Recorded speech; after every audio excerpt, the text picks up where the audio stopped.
वो मैं आपको शो कर जाएगा, थोड़ा सा मतलब जैसे थोड़ा सा 5 से 10 सेकंड का डिले होता है। हाँ, नो प्रॉब्लम।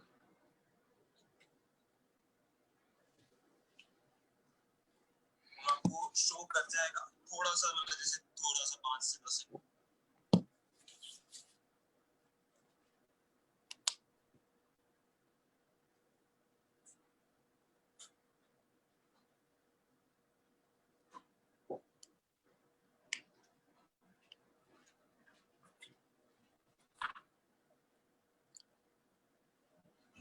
कैनात जी, जी आपको आवाज मेरी मिल रही है?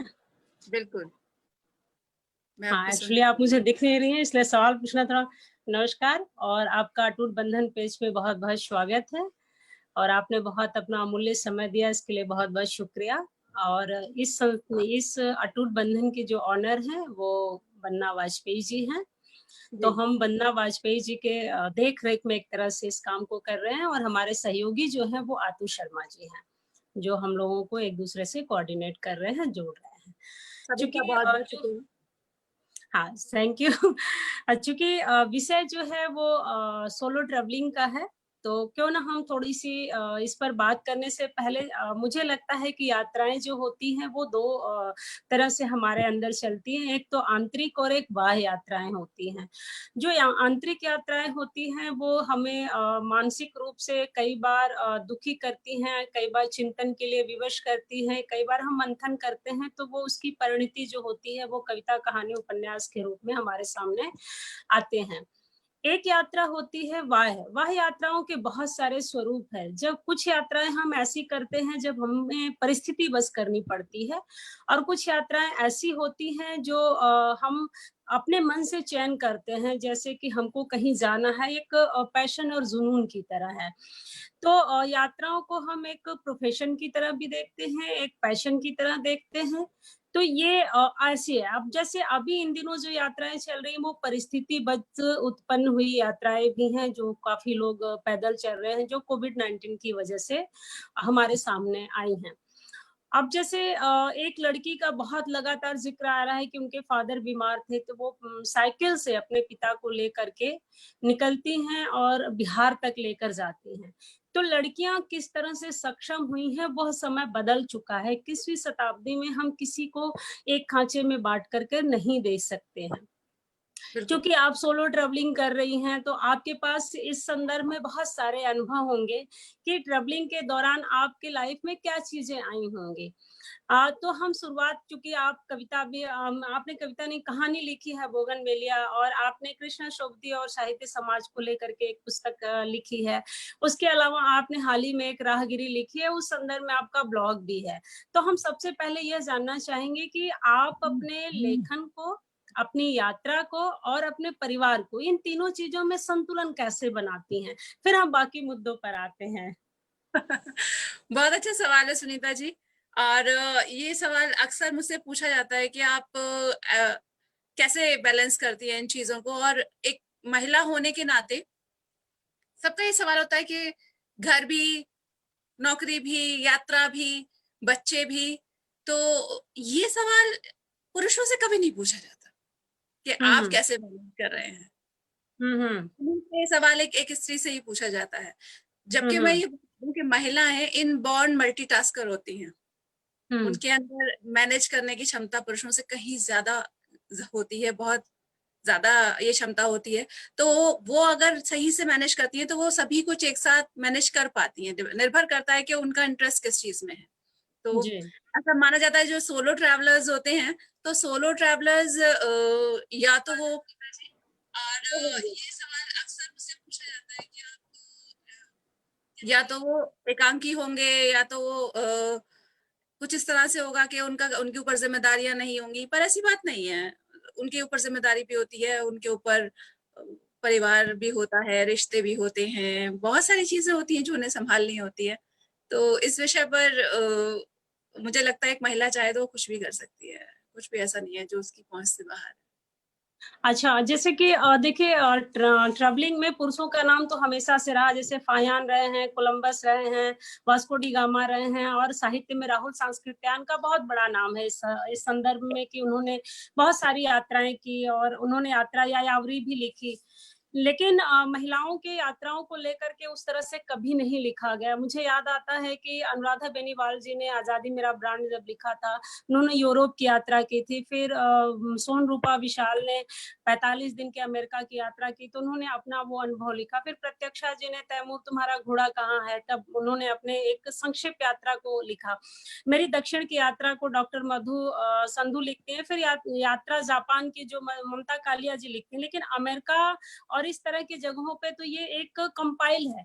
बट आप लगातार एक ही फ्लो में यात्राएं कर रही हैं कि मतलब क्या है, वजह क्या है जो आपने इसमें सोलो ट्रेवलिंग को चुना है? क्योंकि महिलाएं सोलो ट्रेवलिंग में नहीं है, ना के बराबर है। जैसे उर्मिला शुक्ल जी हैं, उन्होंने बहुत सारे देशों की सोलो ट्रैवलिंग की है, तो उनके अनुभव दोनों हैं, दोनों तरह के, खट्टे और मीठे। वो एक शब्द बोलती हैं जो उनके शब्द को मैं यहाँ उल्लेख करना चाहूंगी, यात्राएं हमें बहुत समृद्ध करने के साथ साथ आत्मनिर्भर भी बनाती हैं।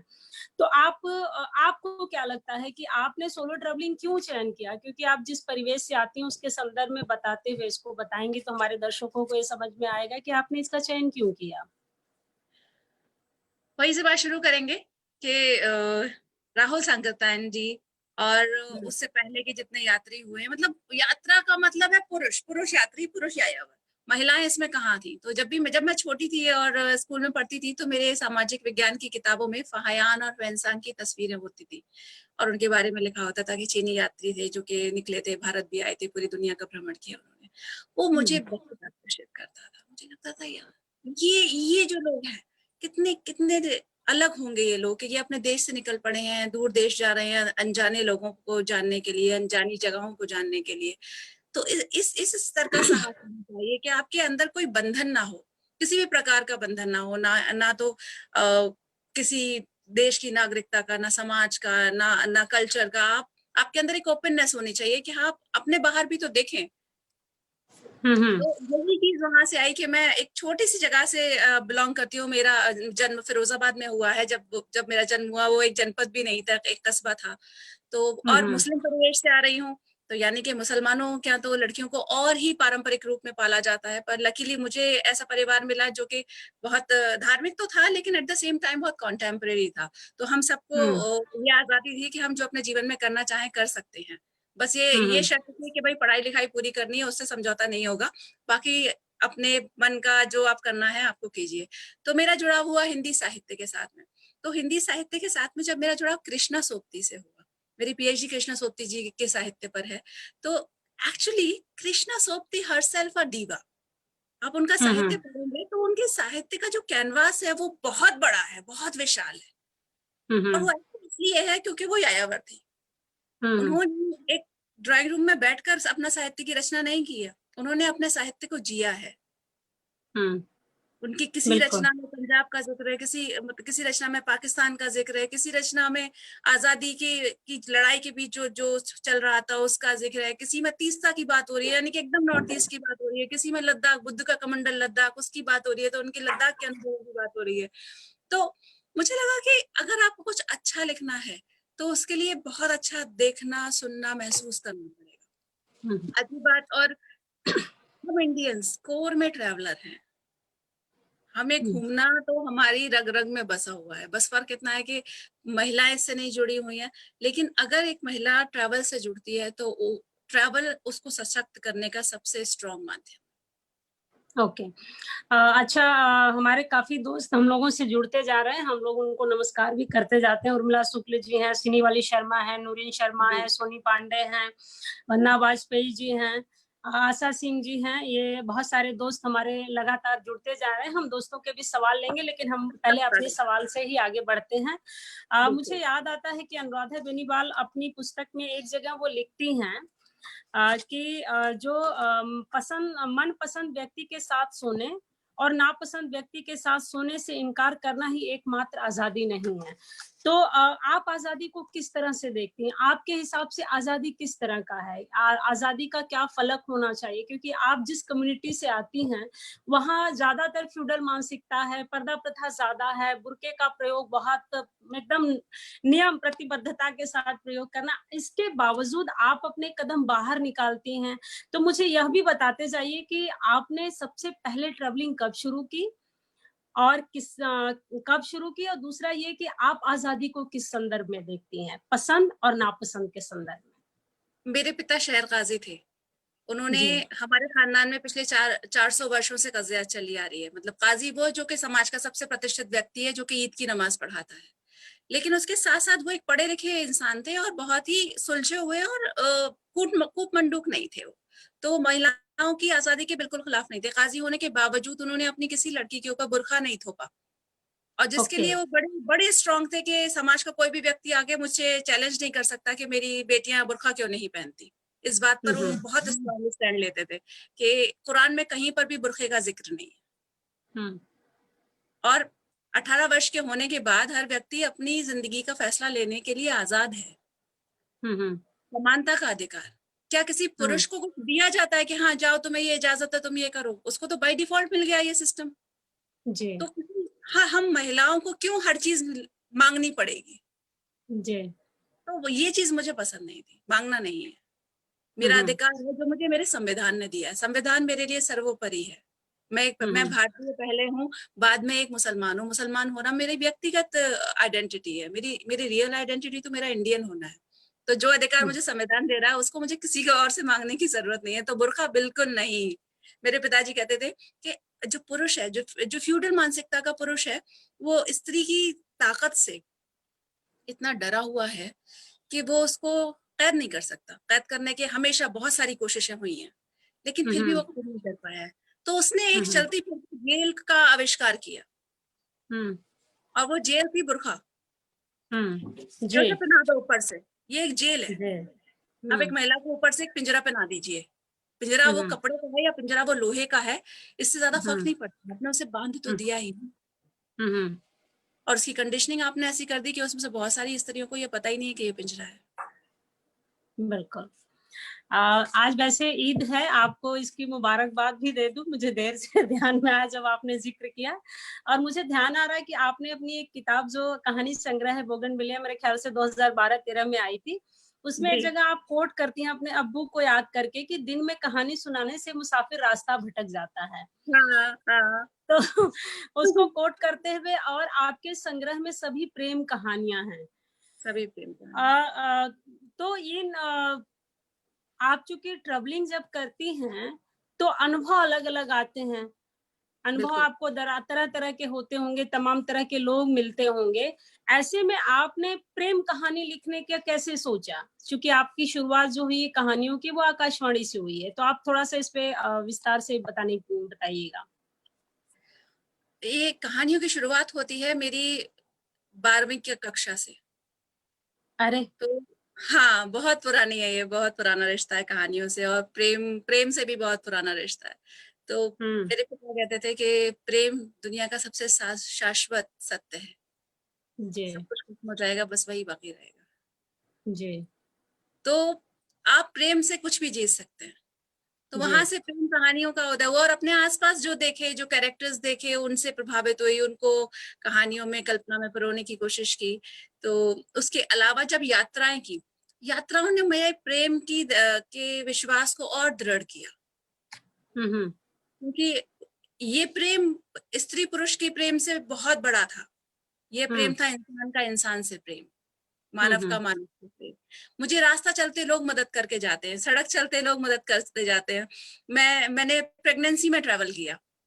अरे! अब हाँ, मैंने प्रेगनेंसी में ट्रैवल किया कि आप और उस अनुभव को भी शेयर कीजिए।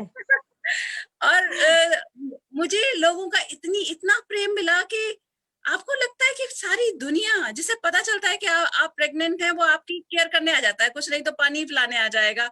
मैं गोवा में हुँ। ट्रैवल कर रही थी और मैंने बाइक टैक्सी से ट्रैवल करने के बारे में सोचा। ओल्ड गोवा में कुछ शूट करने गई थी। तो मैं जी। जब भी कहीं जा रही होती थी तो मैंने बाइक टैक्सी वाले भैया को बोला, भैया मैं प्रेग्नेंट हूँ, आप संभाल के लेके जाओगे मुझे? तो बोलता है, हुँ। हाँ दीदी मैं आपको संभाल कर लेकर जाऊंगा। तो वो हम्म पूरे रास्ते मतलब बाइक को साइकिल की स्पीड से चला के लेकर गए हैं और हर स्पीड ब्रेकर को बड़े आराम से निकाला है, और हर बार मुझसे पूछा, दीदी आप ठीक हो, कोई प्रॉब्लम तो नहीं है? तो हम्म अब उनका मेरा क्या नाता? हम्म कोई नाता नहीं, लेकिन मेरा मेरे बच्चे के प्रति उनका केयर अपने आप आती है। हम्म ऐसे कई सारे अनुभव मुझे हुए, तो मैंने पाया कि जो प्रेम है ना वो आपको निस्वार्थ, यात्रा में प्रेम बहुत निस्वार्थ भाव में आपको मिलेगा। आपके साथ जो हम्म भी कोई थोड़ी भी हमदर्दी कर रहा है वो बिना किसी उम्मीद के कर रहा है, उसे ये ऐसी कोई उम्मीद नहीं है कि पलट कर आप उसके लिए कुछ करेंगे, बस तो वो करके चला जाता है। बिल्कुल, बिल्कुल, आप सही कह रही हैं, क्योंकि राह में जो राहगीर मिलते हैं और उनका जो प्रेम होता है वो बाँधने के लिए नहीं होता है। मैं एक इसी के साथ आपकी इस बात के साथ एक कोटेशन मैं साझा करती हूँ। जी। लड़कियों के संदर्भ में ही है। मेरी ट्रिप यहीं खत्म होती है, यहाँ से हम्म पेरिस और फिर वहाँ से वापस लंदन, बस। लेकिन मेरी यात्रा अभी शुरू हुई है और तुम्हारी भी। हम्म तुम चलना, अपने गाँव में नहीं चल पा रही तो अपने शहर में चलना, अपने शहर में नहीं चल पा रही तो अपने देश में चलना, अपना देश भी मुश्किल करता है तो चलना, यह दुनिया भी तेरी ही है, अपनी दुनिया में चलना, लेकिन तुम चलना। तुम आजाद, बेफिक्र, बेपरवाह, बेकाम, बेहया होकर चलना। तुम अपने दुपट्टे जलाकर, अपनी ब्रा से साइड निकाल कर, तुम अपने फ्रॉक को खुला छोड़कर चलना, लेकिन चलना। ये अनुराधा जी कहती हैं कि चलना, दरअसल चलना एक आदत में शामिल करने के संदर्भ में है। लेकिन हम आपसे एक दूसरा सवाल करना चाहेंगे, चूंकि आप ट्रेवलिंग से जुड़ी हुई हैं और कोविड-19 इन समय है, तो कोरोना वायरस ने ट्रैवल एजेंसी को तो बहुत तरह से प्रभावित किया है, लेकिन आपने यात्रा किस उद्देश्य से शुरू किया? आप हमारे देखने सुनने वाले दर्शकों को ये बताइए कि आपने अपनी यात्रा जो है सोलो ट्रैवलिंग, चूंकि फीमेल सोलो ट्रैवलिंग बहुत कम लोग अपने संदर्भ में प्रयोग करते हैं, लेकिन यात्राएं बहुत सारे लोग कर रहे हैं, खास करके महिलाएं कर रही हैं। मुझे याद है मैं 2000 से यात्रा कर रही हूँ, लेकिन मैंने कभी संदर्भ को प्रयोग नहीं किया। मैं गुपचुप यात्रा करती हूँ, जल्दी बताती नहीं, लौट के आने के बाद बताती हूँ कभी कभार। लेकिन आप इसको राहगिरी ब्लॉगर के माध्यम से लगातार आप उसमें लिख भी रही हैं, तो आप इसको कैसे देखते हैं कि कोविड-19 के बाद ट्रैवल करना कैसे प्रभावित हुआ, कितना और किस तरह से प्रभावित हुआ है, और आगे आप इसको कैसे कर पाएंगे? देखिए, अभी हम जिस दौर में जी रहे हैं जिसमें कोविड-19 का एक काला साया हम सबके ऊपर है, पूरे पूरे विश्व के ऊपर है। जी। ये एक तरह की जंग है। इसे उतनी ही बड़ी घटना माना जाएगा जितनी बड़ी घटना प्रथम विश्व युद्ध था, द्वितीय विश्व युद्ध था, वैसे ये एक तरह का युद्ध ही है। बस फर्क इतना है कि इस युद्ध में हमारा दुश्मन हम देख नहीं सकते हैं, मगर वो है। जी। तो चीजें बहुत बदलेंगी। इसके बाद की दुनिया वैसी नहीं होगी जैसी इससे पहले थी। जी। समीकरण बदलेंगे, राजनीतिक समीकरण बदलेंगे, देशों के आपस के समीकरण बदलेंगे, यहाँ तक के घर के अंदर के समीकरण बदलेंगे, रिश्ते बदलेंगे। हम्म। लोग बचत करना अब उतना फोकस नहीं करेंगे। जैसे जब द्वितीय विश्व युद्ध हुआ उसके समय, उसके बाद जो वियतनाम वॉर थी वो 12 साल चली, और जी। अमेरिका की ये हालत थी कि अमेरिका का जो युवा था उसके लिए मैंडेट था फौज में सेवा करने जाना, वो जाते थे और जाके मर के आ जाते थे। तो युवा हम्म हताश था, परेशान हो गया था इस स्थिति से। हम्म तब हिप्पी कल्चर का उदय हुआ हम्म कि बहुत हो गया भाई, लड़ना झगड़ना बहुत हो गया, ये सत्ता हासिल करने का घमंड, अब शांति से जीते, खुश होने की कोशिश करते हैं। तो हम्म अल्टीमेटली लोग लौट कर आते हैं वहीं पर जहां जहां से वो शुरू करते हैं। हम्म जब कोरोना होगा, अभी सब डरे बैठे हैं, लेकिन धीरे हम्म धीरे हम सब कोरोना के साथ जीना सीख लेंगे। हम्म मुझे तो क्योंकि हर चीज में पॉजिटिविटी दिखाई देती है, तो जब कोरोना का समय, लॉकडाउन खत्म हो जाएगा, सब नॉर्मल होने को होगा, तो ये कोरोना हम भारतीयों को साफ सफाई के प्रति सजग जरूर करके चला जाएगा। हम्म तो सतर्कता रहेगी, प्रिकॉशन लेगी, इंडस्ट्री भी प्रिकॉशन लेगी। इंडस्ट्री का भी अपने आप में जूझ रही है कहीं ना कहीं। तो भले ही हम्म अभी अभी क्या होगा कि, लेकिन मुझे ऐसा लगता है कि जो डोमेस्टिक ट्रैवल है हम्म वो बूम करेगा। जो सब कैसे? सब घर में जो बंद बैठे हैं ना, आप आज अगर आप एक खबर आज चला देना कि लॉकडाउन खुल गया है, जी। कल आप देखेंगे हर वो रास्ता जो हिमाचल, जो उत्तराखंड की तरफ जा रहा है ना, वहां जाम लग हम्म जाएगा। हम्म छूट कर भागने वाले हैं। हम कोरोना से जब मरेंगे तब मरेंगे, लेकिन हमें अब बस बहुत हो गया, हमें ट्रैवल करना है। प्रिकॉशन के साथ करेंगे लेकिन ट्रैवल करेंगे। अभी भी मैं घर में बैठी हुई हूँ, लेकिन मेरे आने वाले महीनों की ट्रैवलिंग की आइटनरी पे काम कर रही हूँ कि मुझे कहाँ कहाँ जाना है। थोड़ी सतर्क रहूंगी, सावधानी बरतूंगी, गाइडलाइंस का पालन करूंगी, लेकिन यात्रा तो करूंगी, यात्रा थोड़ी ही रुकेगी, रुकनी बिल्कुल। भी नहीं चाहिए। हाँ, यात्रा तो रुकनी नहीं चाहिए, जिंदगी वैसे भी अनवरत यात्रा का नाम है। हमारे साथ सुधांशु गुप्त जी, कथाकार, वरिष्ठ कथाकार सुधांशु गुप्त जी और प्रज्ञा रोहिणी मैम भी जुड़ गई हैं, हम उनको नमस्कार करते हैं। और वंदना गुप्ता जी भी जुड़ी हैं, उनको भी हम लोग नमस्कार करते हैं। हम अपनी बात को एक दूसरे तरफ लेकर जाते हैं।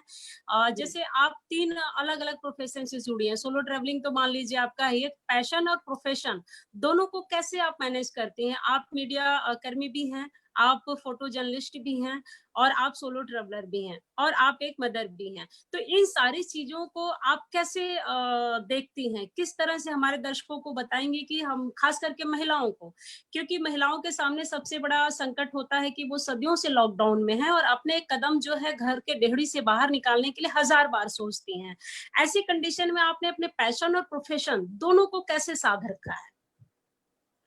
देखिए, महिलाओं को के लिए खास तौर से मैं ये बात कहना चाहती हूँ, मैंने जब यात्राएं शुरू की तो उस यात्रा का उद्देश्य यही था कि मैं महिला सशक्तिकरण के लिए काम करना चाहती थी। सिर्फ उसको भाषण देने से नहीं, काम करके बताना चाहती थी कि एक महिला चाहे तो वो कुछ भी कर सकती है। मैं अगर सोलो ट्रैवलर हूँ तो उसके लिए जरूरी नहीं है कि मैं बिल्कुल सन्यासी हूँ या मैं सिंगल हूँ, कि सब कुछ छोड़ छाड़ के बस बाबा जी बन गई हूँ और निकल गई हूँ हिमालय की ओर। ये नहीं बिल्कुल। है, जी। ये नहीं है।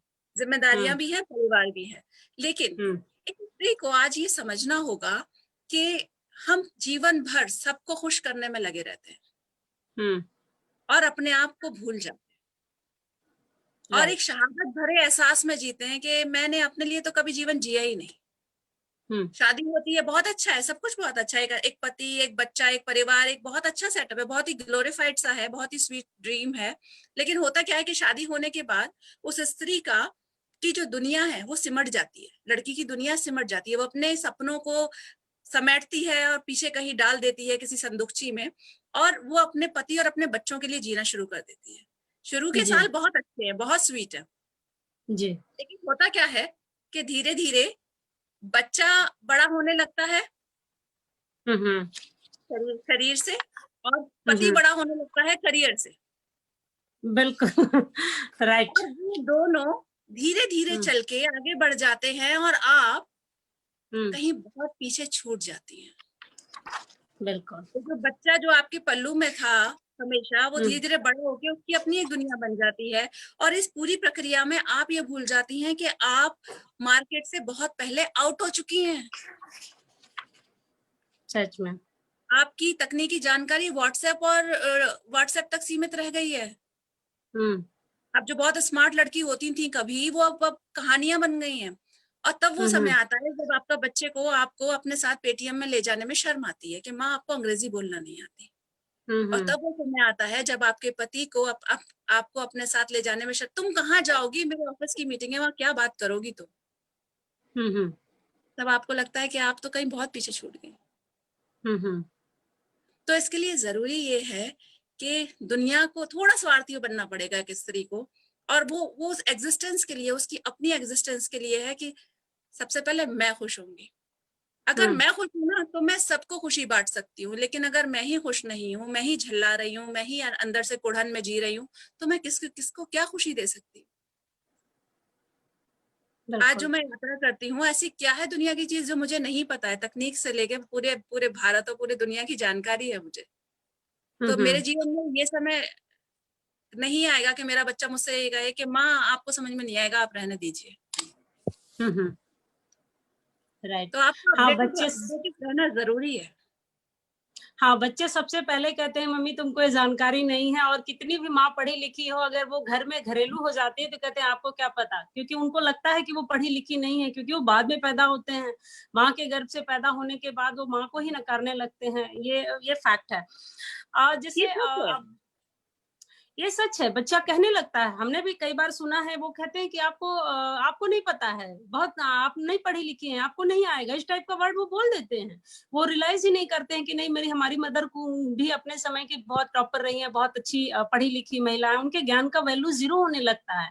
रीजन यही होता है क्योंकि वो अपने आप को घर और चौखट तक समेट लेती हैं और कभी प्रतिरोध भी नहीं करती और उस बात को जताती भी नहीं है। ये फैक्ट है। नूरीन शर्मा जी एक बात पूछ रही हैं कि क्या आप खुद ड्राइविंग करती हैं, और मैं भी इनफैक्ट पूछने वाली थी कि आप अपने यात्रा में क्या क्या चीजों का प्रयोग करती हैं, कौन से वाहन का प्रयोग करती हैं और किस तरह की सावधानियों का ध्यान रखती है, और सबसे जरूरी सोलो ट्रेवलिंग के लिए किस किस तरह की सावधानी रखने की आवश्यकता पड़ती है, खास करके महिला ट्रेवलर को। बहुत अच्छा सवाल है।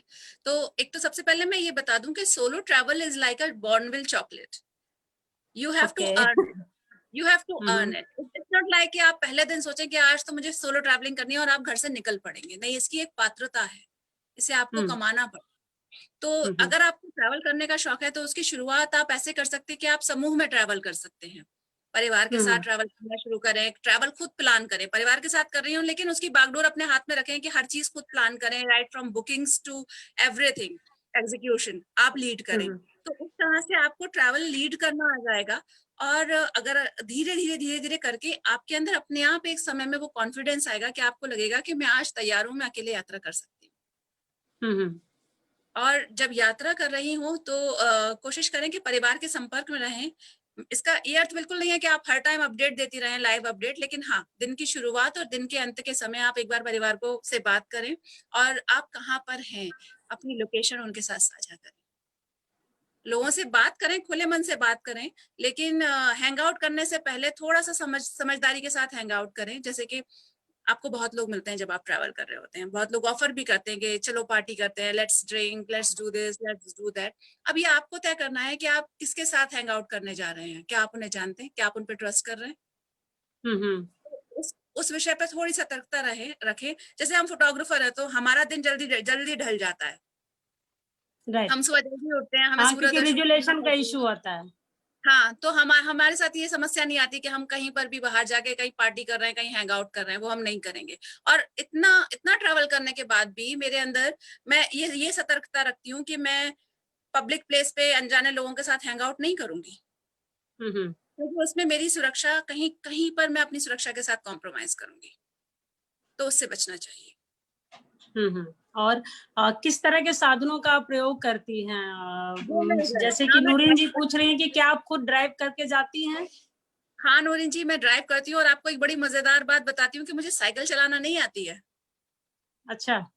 मैंने सीधे गाड़ी चलाना सीखी है और बड़े आराम से हाईवेज पर ड्राइव करती हूँ। और ये मैं इसलिए बता रही हूँ क्योंकि आपके पास बड़े सपने देखने के लिए ना बड़ी चीजें होने की जरूरत नहीं है। आप बहुत छोटी जगह पे बैठ के भी ना बहुत बड़े सपने देख सकते हैं। बड़ी बात, बड़ी बात। आंखों तो में दरअसल जुनून और सपने होंगे तो सामान बड़े होने से मतलब नहीं है, छोटे होकर के भी सपने हम बड़े देख सकते हैं और उसको परिणित कर सकते हैं।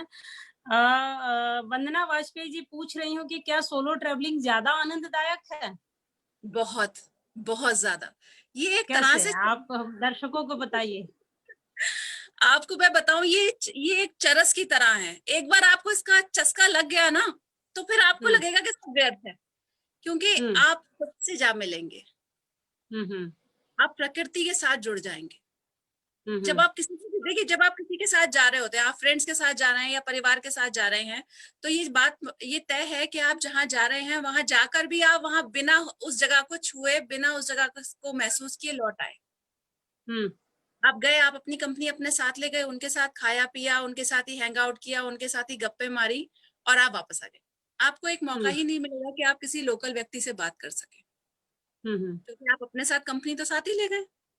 और जब आप सोलो ट्रैवल कर रहे होंगे तो आपको लामोहाला बात करने के लिए कोई चाहिए होगा, तो आप सोचेंगे अच्छा ये जो बराबर में बैठा है इसी से बात कर लूं। हाँ भैया, आप कहाँ के हो, कैसे हो, कैसे नहीं हो। किसी ड्राइवर से बात करेंगे, आप रेस्टोरेंट में खाना खाने बैठेंगे तो आप सोचेंगे, आपकी नजर घूमेगी कोई और मेरी तरह अकेला बैठा हो तो उसको ज्वाइन कर लूं, उसी से गप्पे आ लूं, थोड़ी जानकारी इकट्ठा कर लूं। तो इस तरह सोलो ट्रैवल आपको बहुत बहुत एनरिच करता है अनुभव के आधार पर। वो आप अच्छा। समूह में कर सकते हैं। अच्छा। अगला मैं ये जानना चाहूँगी कि अभी तक आपने कहाँ-कहाँ की यात्राएँ कर ली हैं और कौन-सी यात्रा सबसे दिलचस्प रही है जिसको आप साझा करना चाहेंगे?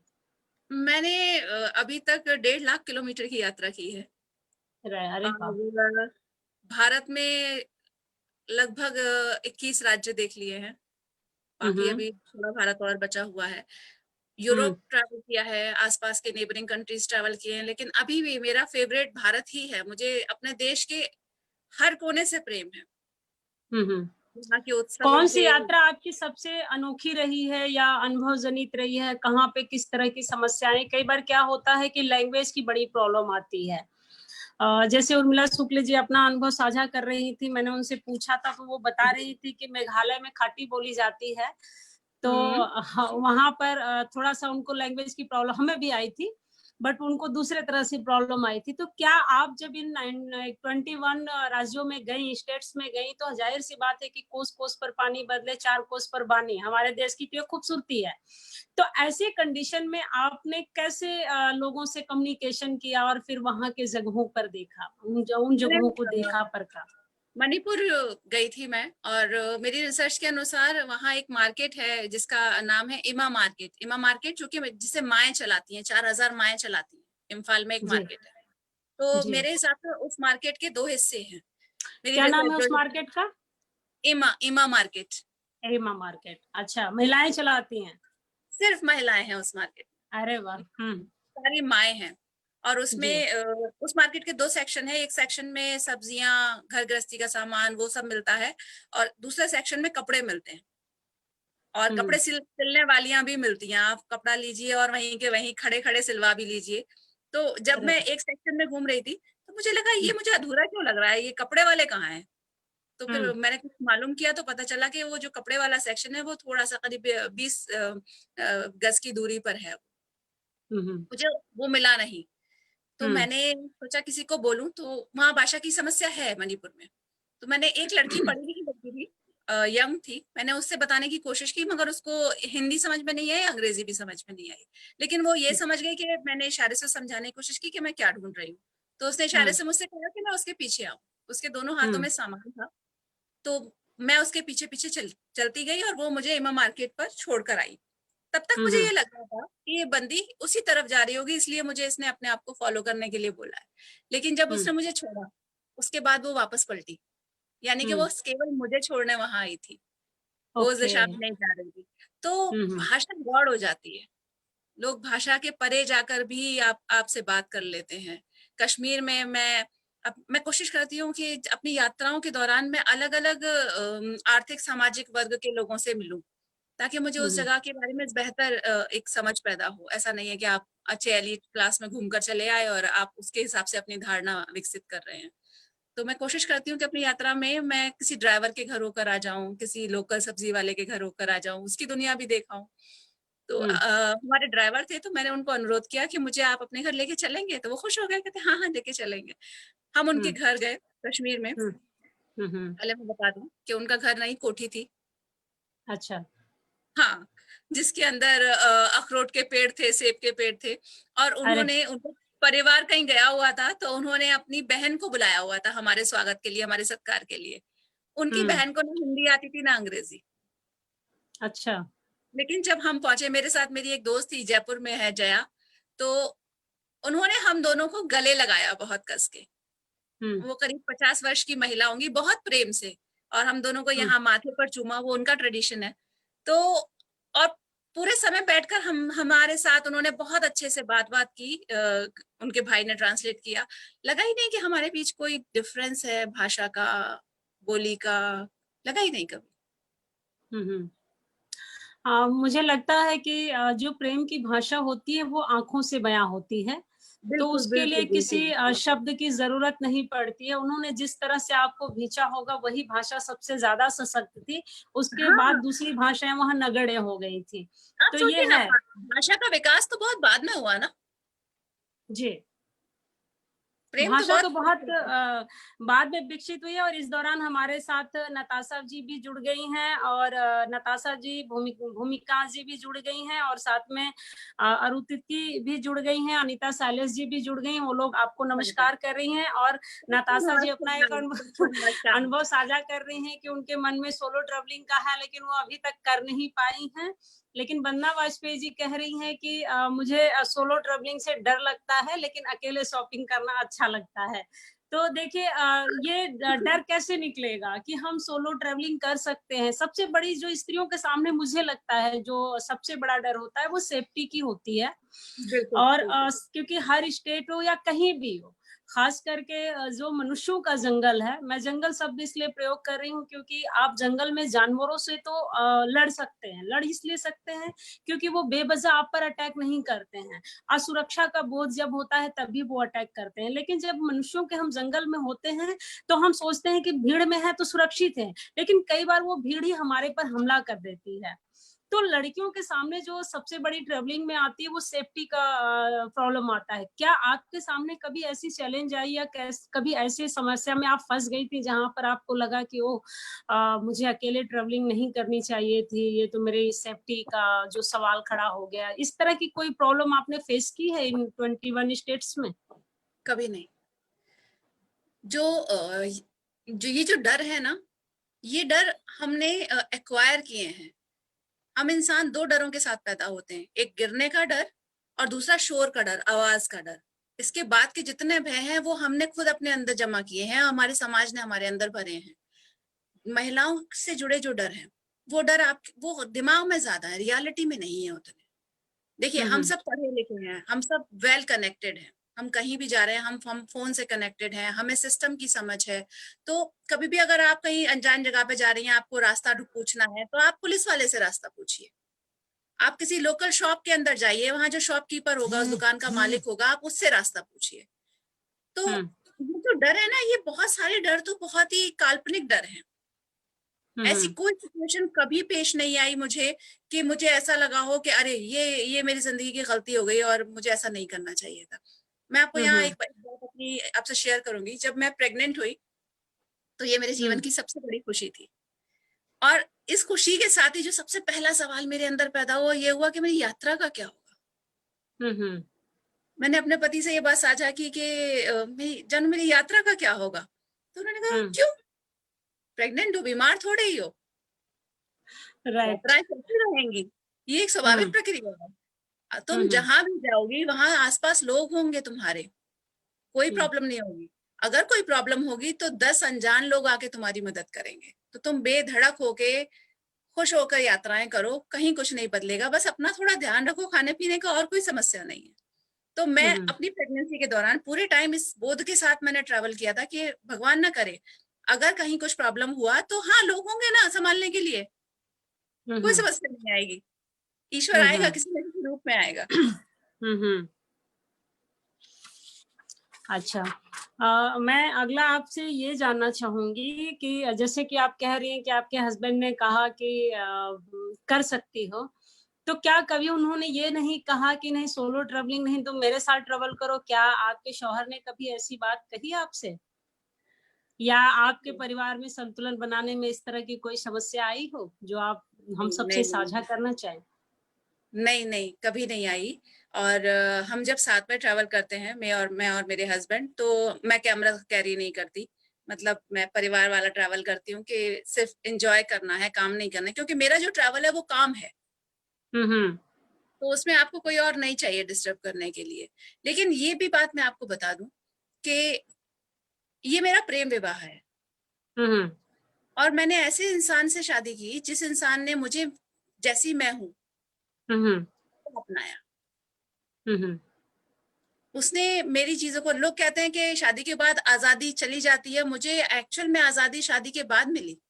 मुझे अपने पति से पूछना नहीं होता कि मैं वहां चली जाऊं या नहीं चली जाऊं, मुझे उन्हें बताना होता है कि मैं इन डेट्स में यहाँ जा रही हूँ। अच्छा। हाँ हाँ, बस बताना होता है। यही क्योंकि जो जरूरी है। सबसे बड़ा जो परिवर्तन हमें लगता है कि स्त्री जीवन में यही है कि आपस में इतना संतुलन हो कि हमें ये ना कहना पड़े, परमिशन ना मांगना पड़े कि हमें यहाँ जाना है, आप क्या कहते हो, बल्कि ये देखिए कहना पड़े कि हमने ये डेट तय किया, हम इस दिन निकल रहे हैं।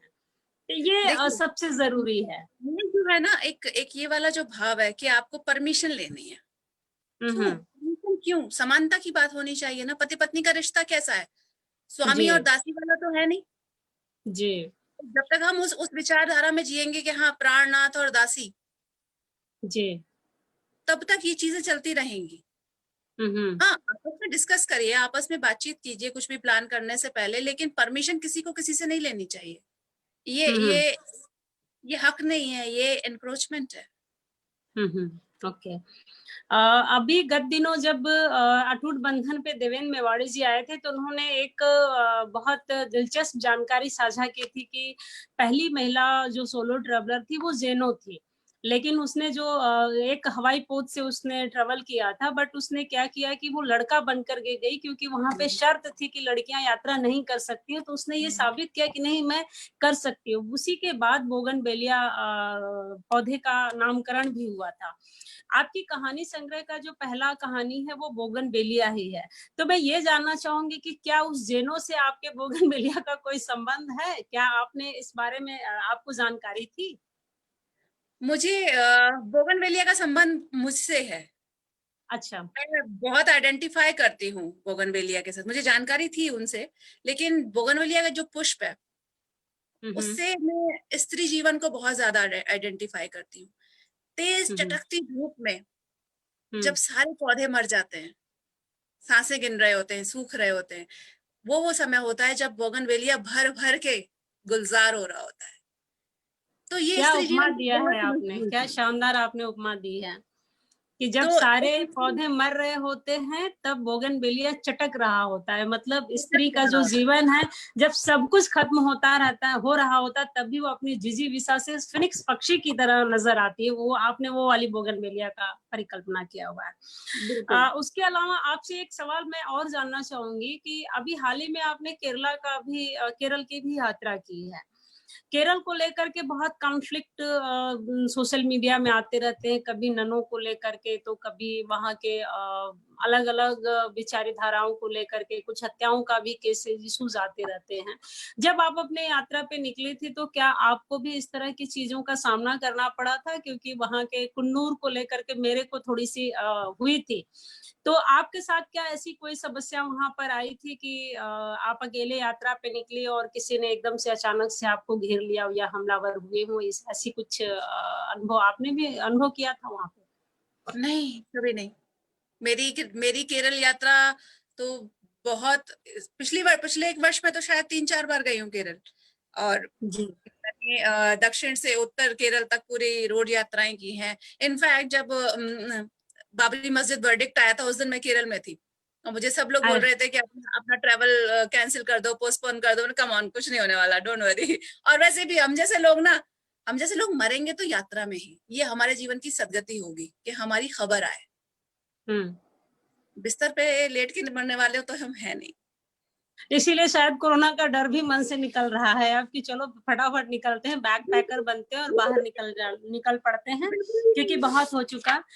तो यात्रा की जब बात हम कर रहे हैं, तो आज मैं एक खबर को वो कर रही थी, पुटअप कर रही थी, मैं देख रही थी, तो मैं उस संदर्भ में भी आपसे जानना चाहूंगी।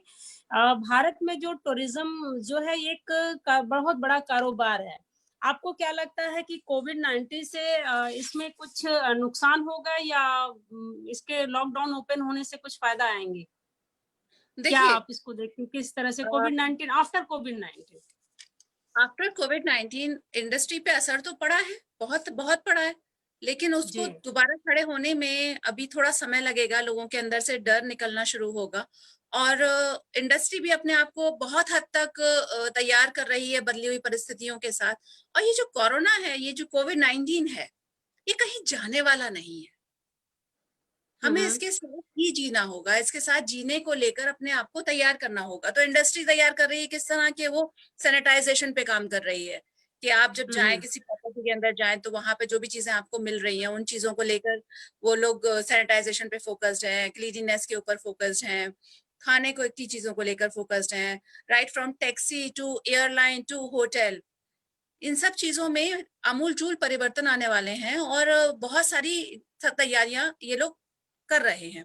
लेकिन हमें साथ में ये भी सोचना होगा कि हमारे देश में कुछ ऐसी जगहें हैं जहां पर टूरिज्म के अलावा कोई और व्यवसाय ही नहीं है। अब छोटा सा एग्जांपल मैं यहाँ आपको दूंगी कि आप कहीं जाते हैं पहाड़ियों में किसी जगह पर, तो कोई एक चाय की दुकान वाला है, वो मैगी बेच रहा है, चाय बेच रहा है। ये दोनों ही चीजें, इसका कंज्यूमर उसका लोकल नहीं है, ये कंज्यूमर है सैलानी जो बाहर से आया है।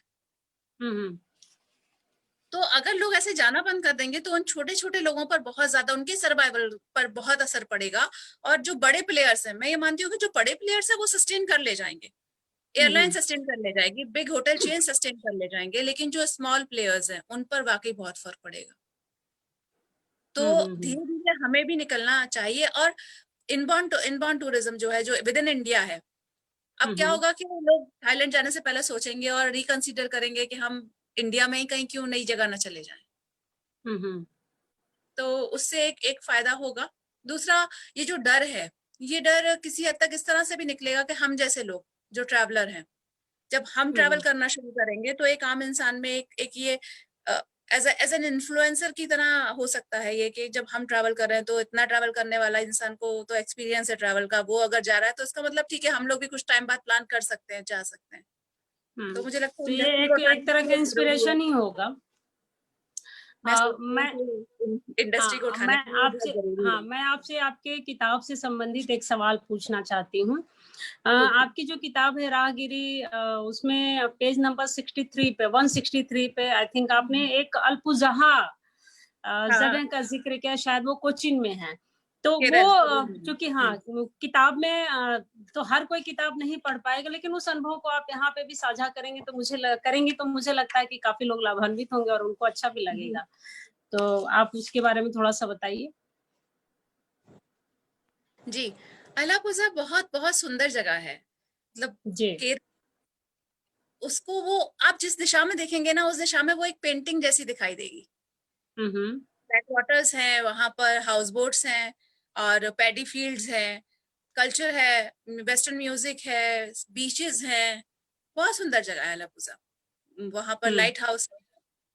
तो वो अनुभव जिंदगी में बहुत बहुत सुंदर अनुभव है। अलापुझा में जो ट्रॉफी बोट रेस है, उसकी शुरुआत वहीं से हुई, अलापुझा से।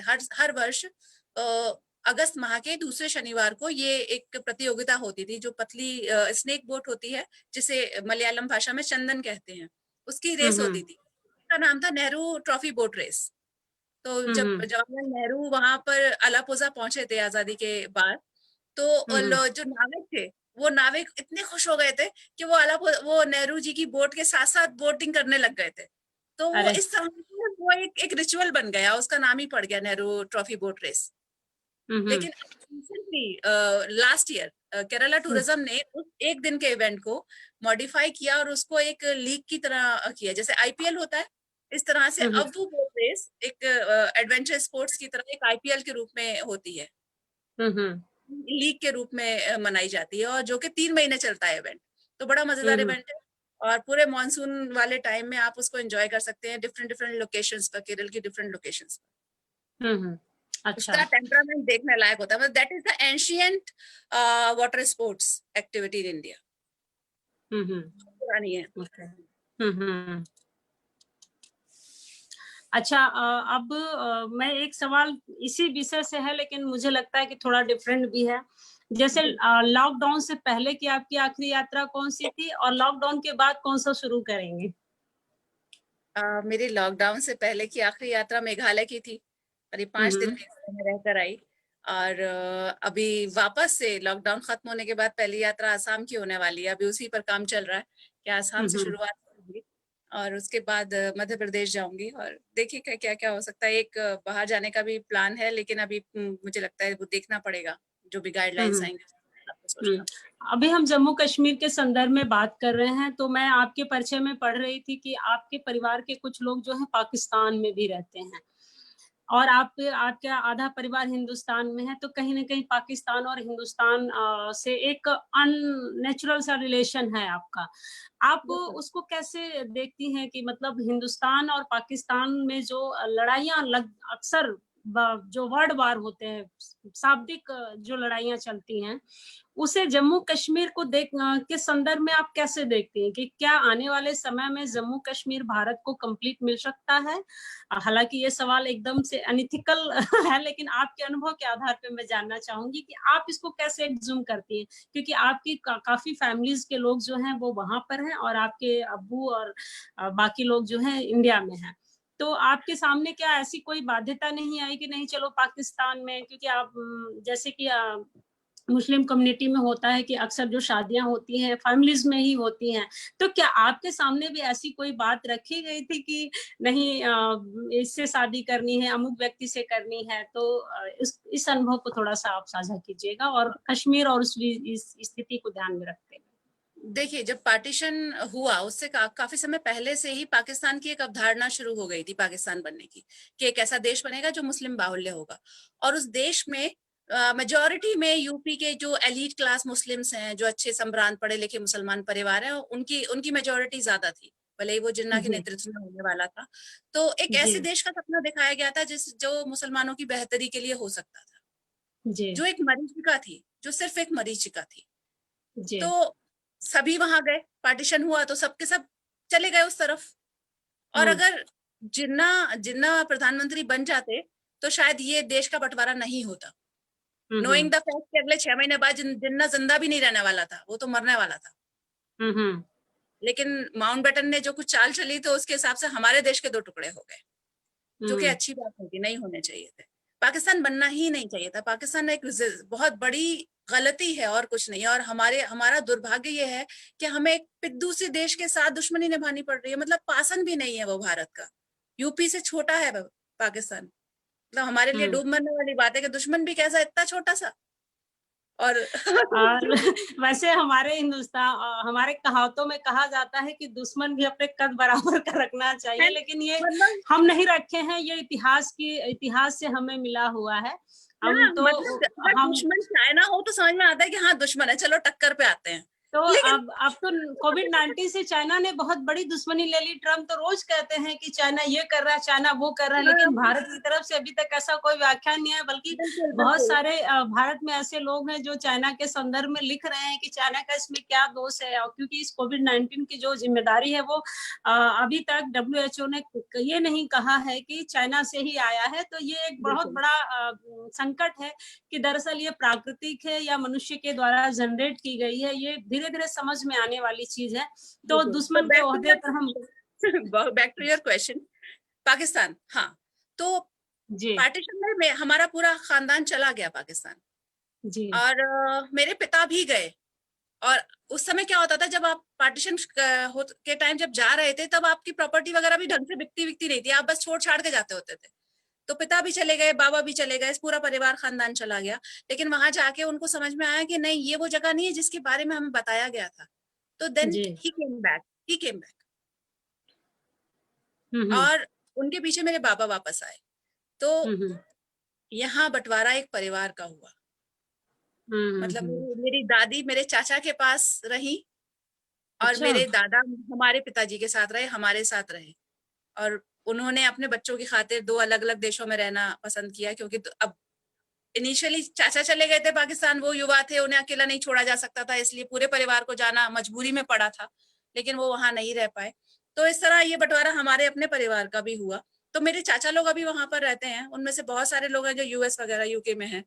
तो ये सब अपनी जगह, ये व्यक्तिगत चीजें हैं कि परिवार का आधा हिस्सा वहां है, जॉब्स में है, अच्छी नौकरियों में, पॉलिटिक्स में कोई भी नहीं है। और हम्म लेकिन रही बात कश्मीर की, तो कश्मीर तो हमारा ही है, हम्म। और हम लेके रहेंगे।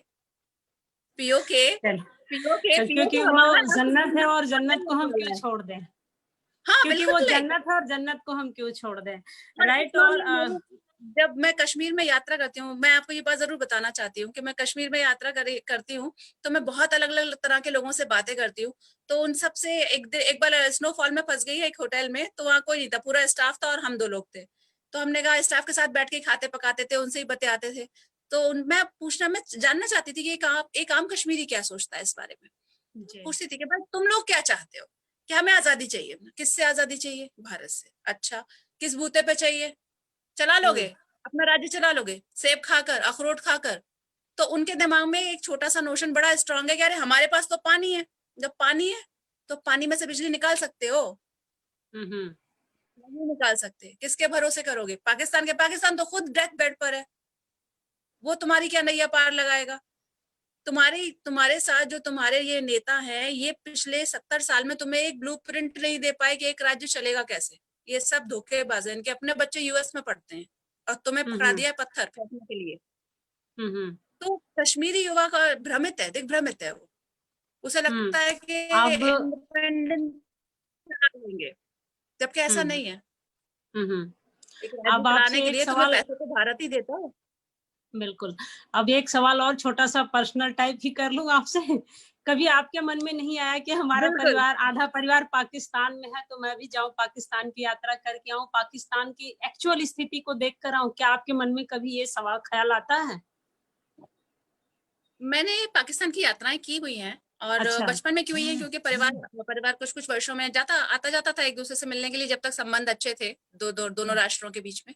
तो मेरी जी। अंतिम यात्रा पाकिस्तान की वर्ष 2000 में हुई थी। अच्छा। हाँ, मेरे ग्रेजुएशन से पहले। तो उसके बाद मेरी कोई यात्रा नहीं हुई, और उसके बाद यात्रा ना करने का फैसला मेरा अपना था, क्योंकि मैं अपना पासपोर्ट सानना नहीं चाहती। मैं अपने पासपोर्ट पे पाकिस्तान का स्टैंप नहीं चाहती हूँ। अरे, ये तो बड़ा फैसला है तो आपका।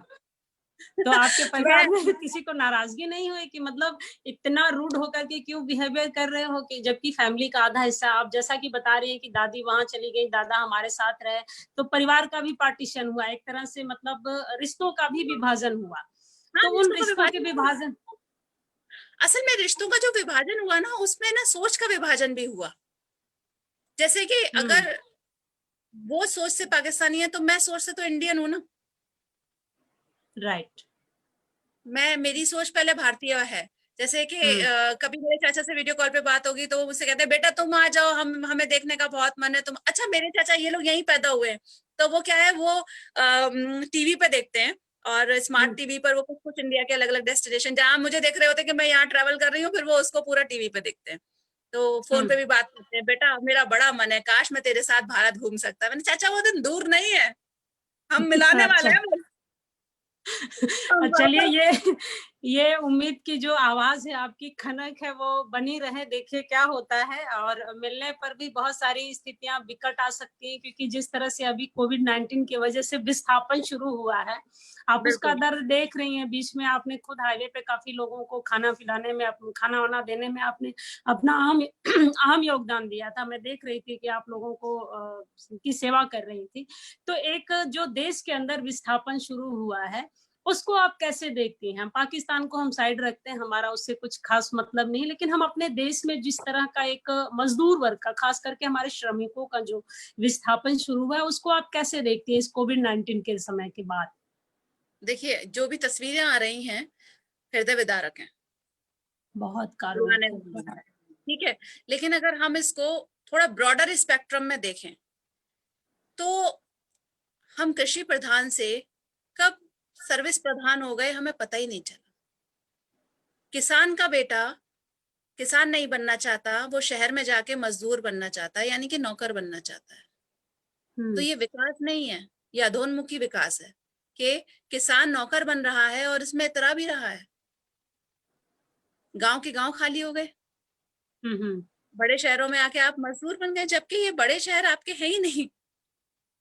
महात्मा गांधी ने जो हिंद स्वराज में एक देश के विकास की कल्पना की थी, वो आज भी लागू होती है, कि भैया विकास के लिए ना आपको शहर नहीं जाना है, विकास वहीं पे डेवलप करना है, अपने गांव को विकसित करना है। तो जो भी कुछ हम्म। हो रहा है, मुझे लगता है शायद प्रकृति का अपना तरीका है चीजों को समझाने का, कि अब भी होश में आ जाओ। अब जब इस तरह तुम अपने गांव लौट कर आए हो, ये गांव तुम्हें भूखा नहीं मरने देगा, तो हो सकता है तुम चेतो और तुम किसानी की तरफ वापस लौटो। देखिए क्या होता है, क्योंकि गांव से भी विस्थापन विकट परिस्थितियों में, और या हम मुझे लगता है कि बाजारवाद और उपभोक्तावाद, जो उदारीकरण और ये सारी कल्चर हमारे यहाँ आया, जो ग्लोबलाइजेशन का जो दौर आया, तो हर आदमी एक छोटे सपने में बड़ा सपना देखना शुरू किया।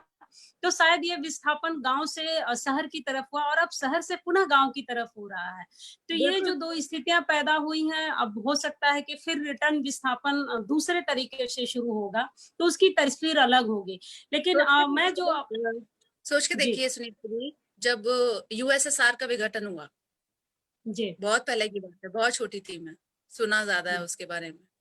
जी लोगों के पास पैसे की कमी नहीं थी, हम्म लेकिन हालत ये थी कि एक एक हजार रुपए में वहां रशिया के हम्म एक ब्रेड आती। अच्छा पैसे तो बहुत कमा लिए थे, पर अन्न हम्म अन्न के लाले हो गए थे। हम्म तो हम भी किधर जा रहे हैं, ये हमें सोचने की जरूरत है। हाँ, अभी मैं हाल ही में एक पुस्तक पढ़ रही थी, एक ब्रेक के बाद, जो अलका सरावगी जी ने उपन्यास लिखा, उसमें उन्होंने एक जगह पे उल्लेख किया है कि यूके, यूएसए और लंदन और स्विट्जरलैंड जैसे जो बड़े ब्रॉड देश हैं, वहां पर एक्सपायरी जो डेट के भोजन होते हैं या सामान होते हैं, उसे वहां पे लोग डिस्ट्रॉय कर देते हैं, फेंक देते हैं, नष्ट कर देते हैं। लेकिन अपने यहाँ पर उसको डिस्ट्रॉय नहीं करते हैं, बल्कि दूध भी फट जाए अगर कढ़ाई में, तो उसका कुछ न कुछ बना लेते हैं, कुछ नहीं सहा तो उसमें शक्कर डाल करके उसको भून करके खा जाते हैं। तो दरअसल चीजों का सदुपयोग करने की जो कला है, मुझे लगता है कि यहाँ पर ज्यादा है। अब मैं एक दूसरे तरह का और आपसे सवाल करना चाहती हूँ कि जैसे आपके पास एक बेबी भी है, तो आपको कभी ये गिल्ट फील हुआ कि मैं अपने बच्चे को छोड़ करके सोलो ट्रेवलिंग करती रहती हूँ और उसकी परवरिश, या इस तरह का कोई ख्याल आपके मन में आता है कभी? आ, मेरा जो बेबी है वो पूरे परिवार का बेबी है, अच्छा, मेरे ग्रेट। अकेले का बेबी नहीं है। जी और उसको पालने में हमारे पूरे परिवार का योगदान है। हाँ, मैंने शुरुआत से ऐसी कोशिश की है कि मैंने उसे अपने गले का तावीज नहीं बनाया है। हम्म मैं उसको समय देती हूँ, क्वालिटी टाइम देती हूँ, लेकिन ऐसा नहीं है कि वो सिर्फ मैं नहीं हूँ तो वो परेशान हो जाएगा। उसको बहुत जल्दी आत्मनिर्भर होना पड़ेगा। एक यायावर का बच्चा है तो उसको भी ऐसा ही होना पड़ेगा कि वो जहाँ है वो वहां खुश रहे। हम्म वो घूमते रहते हैं, कभी मेरे पास होते हैं, कभी नानी के घर पे होते हैं, कभी कहीं चलता रहता है उनका। वो बड़े एंजॉय करते हैं, तो ये गिल्ट नहीं होता मुझे, हम्म क्योंकि तो जो मैं कुछ मान मैं के कर रही हूँ। तो हम मान के चलते हैं कि भविष्य का एक और सोलो ट्रेवलर कहीं न कहीं तैयार हो रहा है आपके माध्यम से। बिल्कुल, मैं क्या क्योंकि ये एक बहुत बड़ा गिल्ट है महिलाओं में, और यहीं पे आके हम टूटते हैं कि अपना बना बनाया करियर उठा के बांध के रख देते हैं। हम उसकी तरफ कुछ साल तो पलट के नहीं देखते, फिर उसके कुछ साल बाद हम हसरत भरी नजरों से देखते हैं उसे। कभी अपने घुंघरू उठा के देखते हैं कि अरे मैंने गिव अप कर दिया, मैं आज ये होती, मैं आज ये होती। ये जो एक हसरतें हैं अपने सपनों को तोड़ने की, ये नहीं होनी चाहिए। हम्म अपनी अच्छा, जिंदगी है, इसे जिए। हाँ, अपनी ज़िंदगी है, इसको खुल के हमें जीना चाहिए। लेकिन यह सब नहीं कर पाता है। हमारे साथ बहुत प्रिय कथाकार सपना सिंह जी भी जुड़ गई हैं, वो आपको नमस्कार कह रही हैं। नमस्कार सपना जी, और विभा नमस्कार। कुमार जी भी जुड़ गई हैं, वो भी आपको नमस्कार कह रही हैं। अनामिका नमस्कार। चक्रवर्ती जी लगातार आपको लिख रही हैं और आपके इस फैसले को बहुत एप्रिशिएट कर रही हैं। सभी लोग एप्रिशिएट कर रहे हैं। और जी। हम थोड़ी देर बाद हम अपने दोस्तों के भी सवाल लेंगे। उसके पहले हम आपसे मैंने जितना कि आपका परिचय पढ़ा उसमें लिखा था कि आपको पर्यटन रत्न सम्मान भी मिला हुआ है। इस बात के लिए आपको सबसे पहले तो बधाई, और आपको ब्लॉगर सम्मान भी मिला हुआ, इस बात की भी बधाई। लेकिन सवाल मैं कुछ तीसरा पूछने वाली हूँ। सवाल मेरा ये है कि फोटोग्राफी का चस्का आपको कैसे लगा? फोटोग्राफी अपने पिता से आया मुझे, ये मैंने इनहेरेंट किया मेरे फादर से। उन्हें फोटोग्राफी का शौक था, तो बहुत छोटी थी तभी से वो मुझे फ्रेम की बारीकियां समझाते थे कि देखो बेटा ऐसे हेडरूम होना चाहिए, सर नहीं कटना चाहिए, ये नहीं होना चाहिए, वो नहीं होना चाहिए। तो वहां से सीखा। और फिर उसके बाद जब ट्रैवल करना शुरू किया, तो फिर उससे पहले एक दौर था मैं कॉर्पोरेट में जॉब करती थी, और पैसे वैसे अच्छे थे, लेकिन बस एक मन में कुछ एक बेचैनी थी कि ये वो काम नहीं है जो मैं करना चाहती हूँ। तब हम्म लगा कि क्या करना चाहिए, तो एक मित्र ने राय दी कि अपने मन से पूछो, एक ब्रेन स्टॉर्मिंग करो और अपने आप से पूछो कि वो एक ऐसा क्या क्या काम होगा जो तुम्हें खुशी देगा। इस हम्म समय ये मत सोचना कि वो होगा कैसे, क्योंकि होता हम्म क्या है, हम उस काम को सोचने से पहले हम उसके होने को सोचने लग जाते हैं और फिर कहते हैं नहीं नहीं, ये तो हो ही नहीं सकता।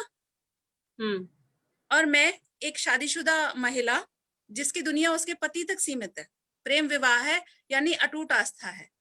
हम्म बहुत ज्यादा आप इमोशनल होते हैं शुरुआत के सालों में, प्रेम को लेकर बहुत सेंसिटिव भी होते हैं, तो आपकी दुनिया तो उस एक आदमी के चारों तरफ है, आप उसके अलावा अपनी कल्पना ही नहीं करते। तो मैंने जी फोटोग्राफी निकल कर आया कि फोटोग्राफी एक ऐसी चीज है जो मुझे खुशी देगी। तो फिर जब खुशी देगी तो फिर उसको सीखना पड़ेगा, टेक्निकल स्किल है। तो हम पहुंचे मेरे गुरुजी डॉक्टर ओपी शर्मा जी के पास। हम्म उनसे कहा कि गुरुजी मुझे अपनी कक्षा में दाखिला दे दीजिए और जमीन पे बैठने के लिए भी अगर मिल जाएगी जगह तो मेरा जीवन सफल हो जाएगा। तो इस तरह मुझे ओपी शर्मा सर की क्लास में जगह मिली, वहां फोटोग्राफी सीखी। और फोटोग्राफी के दौरान ही उन्होंने मुझसे पूछा कि तुम ट्रैवल कैसे करना चाहते, मतलब तुम फोटोग्राफी में क्या फोटे अपनाना चाहते हो, क्या करोगे? तो ट्रैवल करेंगे। हम्म अच्छा, ट्रैवल करोगे, कैसे करोगे ट्रैवल? एक आम साधारण लड़की शादीशुदा जो कि 20-25 साल की उम्र में शादी हो चुकी है जिसकी, उसकी दुनिया चम्मच कटोरी पर्दे बालकनी बेडशीट तक सीमित है। हमने कहा हम ट्रैवल करेंगे। अच्छा कैसे करोगे, कैसे क्या करेंगे, हम्म पति के साथ करेंगे? मतलब वही इंडियन मेंटालिटी के हर जगह पति के साथ, हम तो सोच ही नहीं सकते इसके बाहर। तो हम्म गुरुजी ने बोला ठीक है जाओ करके आओ। उन्होंने हमें मना नहीं किया, तो उत्साहित भी नहीं किया, पर वो जानते थे कि होने क्या वाला है। तो उन्होंने कहा तुम जाओ करके आओ। तो हम पहुंचे, हमने अपनी पहली यात्रा की नीमराना की और पतिदेव के साथ उत्साह से भरे हुए कैमरा लिए हुए।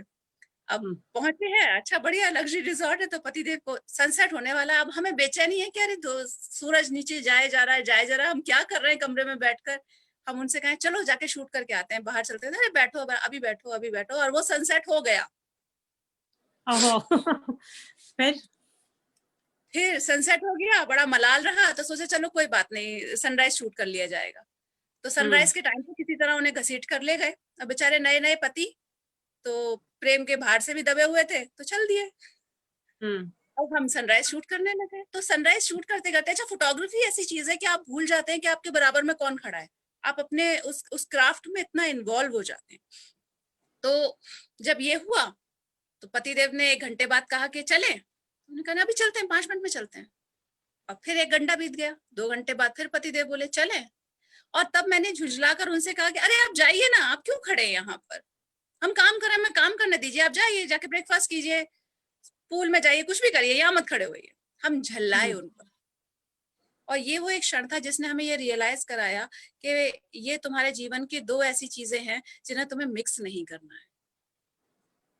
तो जहां पति को मतलब लेकर, गुरु जी की जो वाणी थी वो देह से सही निमराना जाके समझ में आ गई। अब तो अटूट बंधन की जो ऑनर है वंदना वाजपेयी जी आपसे 2 सवाल कर रही हैं। पहला जी उनका सवाल है कि फोटोग्राफी के लिए क्या आप किसी खास कैमरे का इस्तेमाल करती हैं? तो एक तो आप ये बता दीजिए, फिर मैं दूसरा सवाल उनका लेती हूँ। वंदना जी, कैमरा मैं खास करती हूँ, लेकिन शुरुआत बहुत खास से नहीं की थी, बहुत बेसिक कैटेगरी के कैमरा से शुरुआत की थी, डीएसएलआर के, सेमी डीएसएलआर था वो। और उसके बाद अब बहुत एडवांस इक्विपमेंट यूज करती हूँ, 5D Mark 3 Mark 2 यूज करती हूँ। लेकिन ये भी बताना चाहती हूँ कि फोटोग्राफी में कैमरे के महंगा होना इतना बड़ा फैक्टर नहीं है। आप महंगे कैमरे से भी घटिया फोटो खींचते हैं और एक साधारण कैमरे से भी अच्छे खींच सकते हैं। तो मैटर जो करता है वो व्यू फाइंडर मैटर करता है, उस एक फ्रेम के अंदर जो एलिमेंट्स हैं वो सब में समान होने वाले हैं। वो समझ आप में है तो आप एक साधारण कैमरा से भी अच्छी तस्वीर निकाल सकते हैं। राइट। मैं तो मोबाइल फोटोग्राफी ही करती हूँ और उसी में मैं ज्यादा भी खुश करती हूँ, रहती हूँ। मैं भी मुझे बहुत लगता है करती कि वो बहुत बढ़िया, उसका रेजुलेशन बहुत अच्छा आता है। मैं कैमरे से कंफर्ट फील नहीं करती, आप सही कह रही हैं। हूँ। जी अगला सवाल इन्होंने किया है, इस सवाल का कई सारे लोग समर्थन भी कर रहे हैं। मैं और दोस्तों के भी सवाल लूंगी, लेकिन ये अभी अभी दिख रहा है इसलिए मैं तुरंत पूछ ले रही हूँ। जी ये कह रहे हैं कि फोटोग्राफी के बारे में एक के वेबसाइट्स फोटो खरीदती हैं, तो क्या इस शौक से बच्चे आत्मनिर्भर बन सकते हैं? बिल्कुल बन सकते हैं। उसके लिए देखिए फोटोग्राफी देखने में बहुत ग्लैमरस दिखती है, लेकिन फोटोग्राफी ग्लैमरस होती बिल्कुल नहीं है। ये बहुत हम्म मेहनत का काम है और एक साधना का काम है। एक हम्म एक फ्रेम क्लिक करने के लिए आपको पता नहीं कितने फ्रेम खींचने पड़ेंगे और उसके लिए रेकी करनी पड़ेगी, सही टाइमिंग के हिसाब से क्लिक करना पड़ेगा। तो ये एक सतत प्रक्रिया है जो कि आपको करते करते ही आप उस स्किल में महारत हासिल कर पाएंगे। लेकिन जी अगर आप अच्छी तस्वीरें खींचते हैं, आपको अच्छा टीचर मिला हुआ है, आप लगातार अपनी नॉलेज में इजाफा कर रहे हैं, तो आप बहुत आराम से फोटो बेचकर पैसे कमा सकते हैं। राइट। महिमा श्री जी आपसे एक सवाल कर रही हैं, इनका सवाल थोड़ा सा डिफरेंट है। यात्राएं किस तरह वैचारिक रूप से जी। चीजों को स्पष्ट करती हैं, सारे भ्रम दूर करती हैं? इसका उदाहरण कायनात जी आपके विचार से स्पष्टता होती है, लेकिन आप वैचारिक रूप से इसको कैसे देखती हैं? यात्राएं आपके अंदर के भय मिटाती हैं, हम्म अपने ऊपर भरोसा दिलाती हैं। हम्म और हम जब छोटी जगह में रहते हैं तो हम बहुत सारी धारणाओं से ग्रस्त रहते हैं। जैसे एक सबसे सबसे बड़ी धारणा तो शायद हम सभी ने कभी ना कभी फेस की होगी कि हमें अपने से अलग वाले जो लोग हैं उनको हम हमेशा संशय की नजर से देखते हैं। जैसे बहुत ही साधारण सी बात है, अविश्वास की नजर से देखते हैं कि मुसलमान बोलेंगे अरे हिंदू पे भरोसा मत करो, ये बदमाश होते हैं। हिंदू बोलेंगे अरे मुसलमानों पे भरोसा मत करना, ये बदमाश होते हैं। मतलब हर आदमी एक दूसरे को बदमाश मान के अलग एक धारणा में जी रहा होता है। लेकिन जब आप यात्रा करेंगे ना, तो आप पाएंगे कि ऐसी ऐसी कोई धर्म नहीं है, ऐसा कोई समाज नहीं है जो कि जिसको आप इस एक नेगेटिव फ्रेम के अंदर फिट कर सके कि हाँ ये समाज बहुत बदमाश है, बहुत खराब है। नहीं है, खराब इंसान होता है। और उससे भी मैं एक डिग्री ऊपर जाऊंगी कि इंसान भी खराब नहीं होता, वक्त खराब होता है। हो सकता है उस घड़ी में जब उसने ऐसा किया हो तो वो उस घड़ी में उससे ऐसा हो गया हो। बिल्कुल। कई बार क्या होता है कि हमारा समय नहीं खराब होता है, बल्कि हम नहीं होते हैं, वक्त ही हमारे साथ वो क्रूर व्यवहार कर रहा होता है। अब मैं आपसे एक सवाल और करना चाहूंगी कि अभी जो मौजूदा, चूंकि आप असिस्टेंट प्रोफेसर भी हैं मीडिया के, तो आप क्लास में बच्चों को सोलो ट्रैवलिंग और फोटोग्राफी के अतिरिक्त और कौन सी ऐसी चीज है जो उनको कनेक्ट करके बताना चाहते हैं, खास करके लड़कियों के संदर्भ में मैं जानना चाहूंगी, क्योंकि भले हम 21वीं शताब्दी में आ गए हैं, सवाल को थोड़ा सा और मैं क्लियर कर देती हूँ कि 21वीं शताब्दी में है, बावजूद हमारे सामने फ्यूडल कंडीशन जो है, वो कंडीशनिंग वाली जो कंडीशन है, वो अभी भी उसी तरह है। तो बिल्कुल। आप इसको कैसे देखती हैं? किसी खास वैचारिकी से देखती हैं, या कम्युनिटी से देखती हैं, या सोसाइटी से देखती हैं, या विलेज से कैसे कनेक्ट करती हैं? मैं आपको बता दूं, मैं रेगुलर टीचिंग में नहीं हूँ, मैं वर्कशॉप्स करती हूँ। और मेरी वर्कशॉप का ये एक बहुत ही इंटरनल पार्ट है कि मैं शुरुआत ही करती हूँ कि मैं बात करूंगी, छात्रों से संवाद करूंगी आमने सामने, और इसी मुद्दे पर बात करती हूँ कि जो जी लड़कियां हैं, तो आजकल मैं अपने युवाओं के साथ बहुत अलग अलग प्लेटफॉर्म पर से जुड़ी रहती हूँ। तो वो भले ही सोशल मीडिया हो, फेसबुक हो, इवन इंस्टाग्राम हो, आजकल टिकटॉक भी देख रही हूँ। तो उसमें मुझे बात, अच्छा। वो सिर्फ इसलिए कि दुनिया में चल क्या रहा है इस पर भी एक नजर पड़ रहे। हाँ, लेकिन तो आजकल टिकटॉक पर थोड़ा सा वो है कि चाइना मॉडल है, इसको बंद करो, ये भी सवाल खड़ा हुआ है। हाँ, आप कंटिन्यू करें, उस पर हाँ, बाद में बात करें। तो जो युवा हैं, युवाओं का टेम्परामेंट जानने के लिए टिकटॉक है। आम युवा, उसका टेम्परामेंट जानने के लिए टिकटॉक एक अच्छा माध्यम है, बहुत तेजी से ग्रो कर रहा है। और टैलेंट, रियल टैलेंट भी नजर आता है। लेकिन इस सब में मैं एक समानता देखती हूँ। जो युवा लड़कियां हैं, उनका इंक्लिनेशन मेकअप की तरफ बहुत है। मतलब अभी भी वो जो एक एक बहुत पुरानी जो एक सोच लड़कियों के दिमाग पर पता नहीं थोपी गई थी, क्या किया गया था कि हाँ एक सफेद घोड़े पर राजकुमार आएगा और वो तुम्हें लेकर जाएगा और तुम्हारे सारे सपने पूरे कर देगा। जी एक्चुअल में वो राजकुमार है ही नहीं कहानी में कहीं पर भी, वो सिर्फ एक ख्याल है। और उस ख्याल के भरोसे आज भी लड़कियां संवर रही हैं, पलकें झुका रही हैं, मेकअप कर रही हैं। और इस सब में वो अपनी जिंदगी के कीमती 10 साल, जो जो 10 साल उनके करियर बनने में, उनके बौद्धिक विकास में लग सकते थे, वो इन चीजों में व्यर्थ में गंवा रही हैं। उन सभी बच्चियों से मैं कहती हूँ कि सजना संवरना स्त्रियों का एक नैसर्गिक अधिकार है, उस पर शक नहीं है। मुझे भी अच्छा लगता है, हम सबको सजना चाहिए, सुंदर लगना चाहिए। लेकिन आज जहां तुम खड़ी हो, वहां से अगले 10 साल बाद के बारे में सोचो कि जब ना ये बाल इतने सुंदर रहेंगे, ना ये स्किन इतनी अच्छी रहेगी, ना ये रूप इतना अच्छा रहेगा, उस समय तुम क्या दिखाओगी? ये जो आज सेल्फी में सारी तुम्हारी दुनिया सेल्फी के आसपास जो सिमट गई है, 10 साल बाद ये सेल्फी भी अच्छी नहीं आएगी, फिल्टर भी काम नहीं करेंगे, तो तब तुम्हारे पास ऐसा क्या होगा जिसको तुम दिखाकर लोगों को आकर्षित करोगे? तो तब आपके गुण काम आएंगे, आपके द्वारा अर्जित किया हुआ ज्ञान काम आएगा। मैं ये नहीं कहती कि आप सजिए सवरिए मत, प्रेम मत कीजिए, प्रेम कीजिए, प्रेम ऊर्जा देता है, बिल्कुल कीजिए, जीवन भर कीजिए, लेकिन उस सब के तय कर चक्कर में, लीजिए। उस सब के चक्कर में गवाइए मत। अपने आप को थोड़ा पुरुषों की तरह ट्यून कीजिए। पुरुषों की दुनिया में स्त्रियां होती हैं 10%, 90% और चीजें होती हैं। पुरुष कितना भी प्रेम करेगा, कितना भी प्रेम करेगा, वो 10% से ऊपर जा ही नहीं पाएगा। अपने सही हार्ड डिस्क कह का रही 10% का जगह वो नहीं दे पाएगा स्त्री को। और औरत की दुनिया बिल्कुल उल्टी है। उसकी हार्ड डिस्क का 90% प्रेम और पुरुष पे चला जाता है, 10% में बाकी चीज है। 10% में तो जिस अपने दिन स्त्री लिए अपने सिर्फ 1% होता है। है ना, जिस दिन वो ऐसे चेंज कर लेगी ना, उस दिन विजय उसकी है। अच्छा, आपसे मैं एक, चूंकि आप साहित्यकार भी हैं, आपने कहानियां भी लिखी हैं, तो आप कथाकारों को भी पढ़ती रही हैं, चूंकि आपने कृष्णा सोबती जी के रचना पर काम किया है, कृष्णा सोबती का साहित्य और समाज पर भी काम किया है। हम आपसे साहित्य की मठाधीशी पर एक सवाल करना चाहते हैं, या आपका विचार जानना चाहते हैं। सवाल नहीं बल्कि मैं विचार जानना चाहती हूँ। जैसे जब से सोशल मीडिया आया है, 2010 से लेकर के 2020 के बीच में आप देखेंगी तो बहुत सारे लिखने वालों की जो है एक बहुसंख्यक लोग आए हैं, उसमें महिलाओं की संख्या बहुत ज्यादा है, लेकिन खटपट बहुत ज्यादा है। क्या आप इस चीज को कभी फील की है? क्योंकि 2012 में आपका कहानी संग्रह आया और मैंने कभी नहीं सुना है कि किसी कथाकार ने अपने आलोचना में, किसी भी आलोचक ने आपकी कहानी को कोट किया है, या कभी जिक्र भी किया है कि एक कायनात काजी, डॉक्टर कायनात काजी भी है जिन्होंने बोगनवेलिया नाम का कहानी संग्रह लिखा है। तो आप इस मठाधीशी को कैसे देखती हैं? आप क्या फील करती हैं?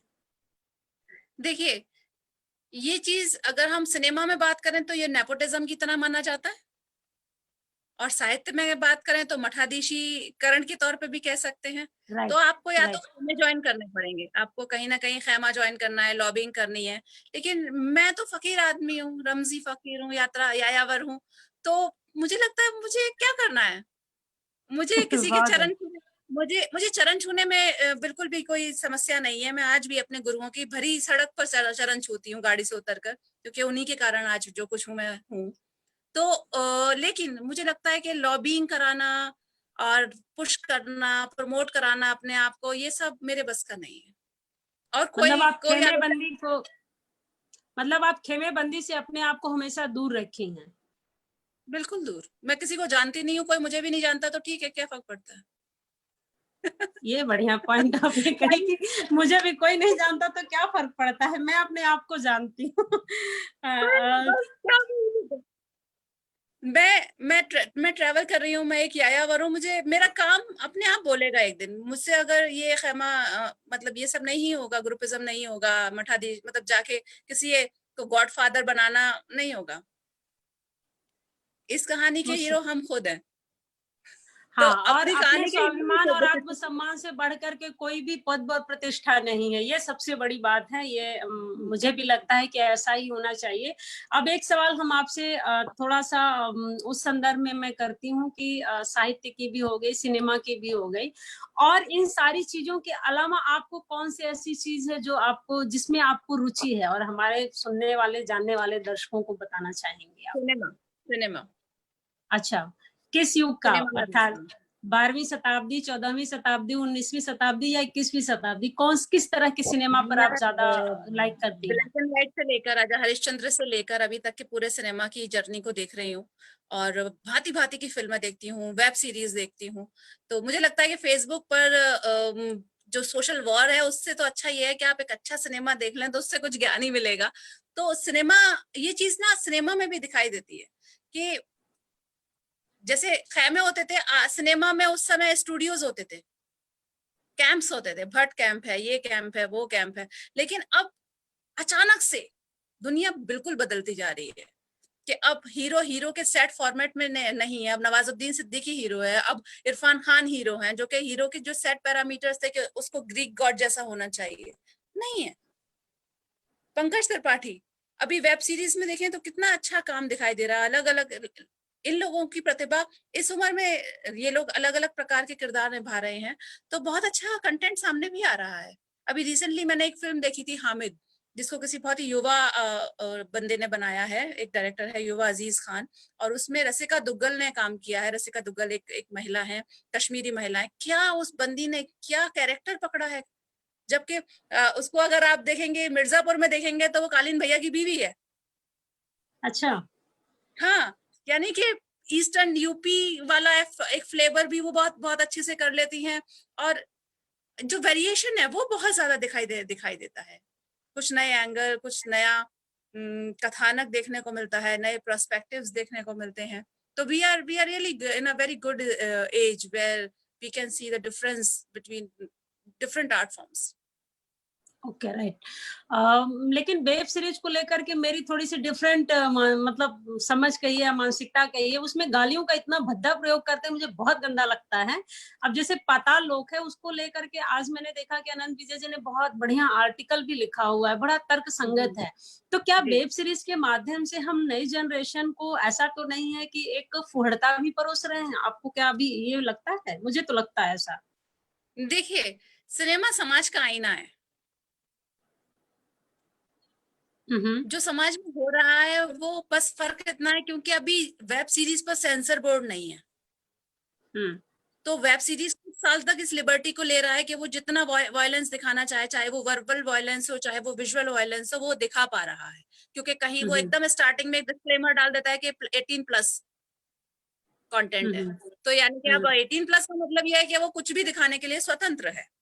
तो वो चीज एक दिखाई दे रही है कि हाँ वो बहुत ज्यादा पुश हो रही है, लेकिन धीरे धीरे ये डेवलप होगा। लेकिन आप, हाँ, जाएगी। आप कह रही हैं कि सॉरी मैं टोक रही हूँ आपको, आप कह रही हैं कि वेब सीरीज पर सेंसर नहीं है, लेकिन फिल्म इंडस्ट्री पे सेंसर बोर्ड होने के बाद भी आप देखिए कि मैं वाहियात शब्द का प्रयोग करी, एक से एक वाहियात फिल्में बनी हैं। और मतलब जिस्म फरोशी और शख्स को जिस तरह से प्रेजेंट किया गया, तो ये स्त्री सशक्तिकरण के रोड़े के रूप में नहीं है। मतलब हम एक स्त्री को पपेट की तरह प्रेजेंट कर रहे हैं। क्या सिनेमा ने स्त्रियों के सशक्तिकरण को थोड़ा सा मोड़ नहीं दिया है, या फिर बलगर नहीं बना दिया है? सिनेमा कभी भी ना टीचिंग का माध्यम नहीं था।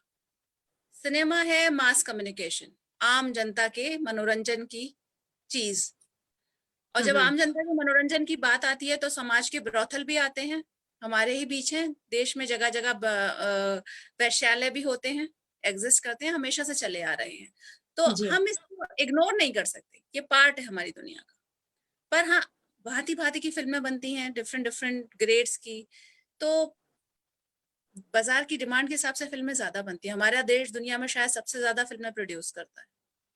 सेंसर बोर्ड काफी हद तक चीजों को काटने की कोशिश करता है, लेकिन फिर भी बहुत चीजें हैं जो नहीं कट पाती है। हम दर्शकों से पूछ लेते हैं, किसी का कोई सवाल है तो हम उनसे पूछ लेते हैं कि आप लोगों के कोई सवाल है तो आप लोग पूछें, फिर मैं कान्हा जी से पूछूंगी। इस दौरान मैं कान्हा जी से एक चीज और जानना चाहूंगी कि चूंकि 21 स्टेट इन्होंने घूमा है, लेकिन सबसे रोचक आपको क्या लगा था, या कोई ऐसा संस्मरण जिसे आप साझा करना चाहेंगी, वो स्त्री सशक्तिकरण और सोलो ट्रेवलिंग दोनों के परिप्रेक्ष्य में? बहुत सारे अनुभव हैं, कोई नहीं, एक आप बहुत साझा सारे। करें जो आपको लगे कि हाँ ये हमें साझा करना चाहिए। मैं गुलमर्ग में फंस गई थी, स्नोफॉल हो रहा था। गई एक दिन के लिए थी, मगर मुझे 3-4 दिन वहां रुकना पड़ गया स्नोफॉल में। और जिस सड़क से होकर हम पहुंचे थे अपनी कॉटेज में, उसके ऊपर 20 फीट लंबी बर्फ जम गई थी। और उस समय मैं प्रेग्नेंट थी, लगभग 5 माह थे मुझे, और केयरफुल भी थी थोड़ा अपने अपने और बेबी को लेकर। अब मुझे बर्फ से निकलना था, मुझे वहां से निकलना था, तो मुझे कश्मीरी युवाओं ने निकाला। और कैसे? तो बर्फ पर आप पैर रखेंगे तो आपका पैर धंस जाएगा, यानी कि आपको झटका लगेगा, पैर अंदर घुस जाएगा, वो पोली होती है बर्फ। तो उन्होंने, एक बंदा आगे चल रहा था उस बर्फ पर पैर रख रख के, ताकि उसके पग मार्क्स पर मैं पैर रखूं और फिर आगे बढ़ूं। एक बंदा मेरे पीछे था जो मेरे सर के ऊपर छतरी लिए हुए था, और इस तरह उन्होंने मुझे वो पूरा रास्ता पार कराया। उसके बाद हम नीचे आए और उन्होंने एक लोकल टैक्सी में हमारे लिए एक जगह बनाई हुई थी। तो मुझे लगा सीइंग द सिचुएशन के तूफान का टाइम है, बहुत खतरनाक तूफान है, बड़े बड़े पेड़ टूट कर पड़े हुए हैं। तो ये बंदा अगर मुझसे 5,000 रुपए भी मांगेगा कि हाँ मैं आपको श्रीनगर छोड़ने के 5,000 रुपए लूंगा, तो मैं दूंगी। उसने हम्म मैं बिठाया, हम रास्ते पर आए, बिजली कड़क रही है और दिख रहा है कि बड़े बड़े जो पेड़ हैं पाइन के, वो सड़क पर पड़े हम्म हुए हैं। खतरनाक है, बहुत खतरनाक हालात थे उस समय। जब हम्म हम पहुंचे श्रीनगर, उसने हमें उतारा बंदे ने, और चेन लगी हुई थी, बार बार उसको सड़क से बर्फ हटानी पड़ रही थी, बहुत मुश्किल रास्ता था। और जब मैंने उस बंदे से कहा भैया कितने पैसे देने हैं आपको, तो वो कहता है 500 रुपए दीदी। मैंने कहा 500 रुपए? कहता है अरे नहीं है तो कोई फिक्र नहीं, आप घर चली जाना, वहां से भेज देना। अरे और मैं उस समय, मेरे दिमाग में ये बात आई है कि यही लड़का अगर मुझे नई दिल्ली रेलवे स्टेशन पर मेटल डिटेक्टर के पास खड़ा दिखेगा, तो मैं सोचूंगी कि ये गुजर जाए फिर मैं जाऊं, कहीं ये आतंकवादी ना हो। ये हमारी धारणा, ये हमारा नोशन है कि हम हम्म किसी भी युवा कश्मीरी को देखते हैं तो हम उसको देखते ही हमारे दिमाग में होता है कि अरे ये हिजबुल से तो जुड़ा तो नहीं है, ये किसी आतंकवादी संगठन का हिस्सा तो नहीं है, वो एक आम कश्मीरी भी हो सकता है, एक किसान भी हो सकता है, ये हम सोचते ही नहीं है। तो ऐसे अनुभव हाँ हैं जो कहीं ना कहीं हाँ अपनी सोच को बिल्कुल। करेक्ट करने का मौका देते हैं। बिल्कुल, दरअसल हमारे मन में जिस तरह की चीजें निरूपित की जा चुकी हैं, उससे हम बाहर नहीं बिल्कुल। निकल पा रहे हैं। और उस टैक्सी वाले ने वाकई में, आप जो तुलना कर रही हैं कि अगर वो दिल्ली का होता, दिल्ली में होता, तो शायद हम उसको आतंकवादी मान करके उसके साथ बिहेवियर कर रहे होते, लेकिन वो कश्मीर में है तो उसने बहुत कम पैसे मांगे। तो ये सोचने का विषय था कि वाकई ये मानवीयता का भी सवाल है। वंदना वाजपेयी जी आपसे एक सवाल कर रही हैं कि क्या हम गलत भाषा का बाजार बना रहे हैं, वेब सीरीज के संदर्भ में वो कह रही हैं। नहीं, हम गलत भाषा का बाजार तो नहीं बना रहे हैं, लेकिन ये जो भी वेब सीरीज है, ये कहीं ना कहीं इन्हें बनाने वाले वो लोग हैं जो इन अंचलों से आ रहे हैं। इसको मैं इस रूप में भी देखती हूँ कि इससे पहले तक जो सिनेमा था वो बड़ा ही लिमिटेड होता था। हम्म उस अंचल की फिल्म या तो उसी अंचल में बनती थी। मतलब अगर हम पूर्वी उत्तर प्रदेश या बिहार की बात करेंगे, तो अगर उनके समाज को जानना है तो हमें भोजपुरी फिल्म ही देखनी पड़ेगी, जिसमें निरहुआ को देखना पड़ेगा, जिसमें एक अलग तरह का कंटेंट आता है, जो कि उसका उसका स्तर बहुत ऊंचा नहीं होता है, बाजार बाजार के हिसाब से बना होता है। लेकिन वो दुनिया किस तरह काम करती है, ये अगर दिखाया जा रहा है, तो एक तो ये कुछ ज्यादा रियलिस्टिक सिनेमा पे बात हो रही है, रियलिस्टिक कंटेंट पे बात हो रही है, इसलिए वो उसको एज इट इज रूप में दिखा रहे हैं। तो ये एक चर्चा का विषय है कि इसकी सीमा कौन तय करेगा, ये किस हम्म हद तक जाना चाहिए और किस हद पर रुकना चाहिए। जी। और इस बीच हमारे साथ जुड़ गए हैं दिनेश श्रीनेत जी, जर्नलिस्ट हैं, वो बहुत बड़े जर्नलिस्ट हैं। हम उनको नमस्कार कहते हैं, उनका स्वागत करते हैं, और मेरा रंग के ऑनर भी हैं, हस्बैंड वाइफ दोनों लोग मेरा रंग के ऑनर भी हैं। इस अनामिका चक्रवर्ती जी एक सवाल आपसे पूछ रही हैं। वो कह रही हैं कि सोलो ट्रेवलिंग के लिए अपने परिवार को इस तरह से राजी किया जाए, मतलब किस तरह से, वो कहना पूछ रहे हैं, मेरा बचपन से ही एक सपना रहा है, कैसे परिवार को राजी किया जाए। आप अभी उनको एक टिप्स दीजिए, क्योंकि आप भी फैमिली वाली हैं, बड़ी फैमिली है, बच्चा भी है, सब कुछ है, बावजूद आप पिछले 3 सालों से सोलो ट्रेवलिंग कर रही हैं, कंटिन्यू कर रही हैं, तो वो आपसे टिप्स चाहती हैं कि कैसे परिवार को राजी किया जाए। आप सबसे पहले अपना एक ट्रैवल प्लान कीजिए, छोटा नजदीक का, और सारी बुकिंग्स कीजिए। और उसके बाद घर वालों को बोलिए कि फिक्र मत करो, मैं करके आ सकती हूँ, भरोसा दिखाओ, और आप जाइए, करके आइए। और हो सकता है उससे पहले आप किसी एक व्यक्ति को साथ ले लें, मतलब किसी फ्रेंड के साथ चली जाएं, किसी अपने परिवार के व्यक्ति के साथ चली जाएं, बहन के साथ चली जाएं, किसी सहेली के साथ चली जाएं, और फिर आप सोलो के लिए तैयार हैं।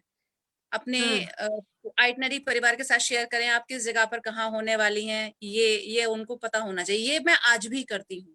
आज जब मैं ट्रैवल करती हूँ तो मेरी आइटनरी के को मैं दो तीन परिवार के 2-3 लोगों के ईमेल पर ड्रॉप करती हूँ।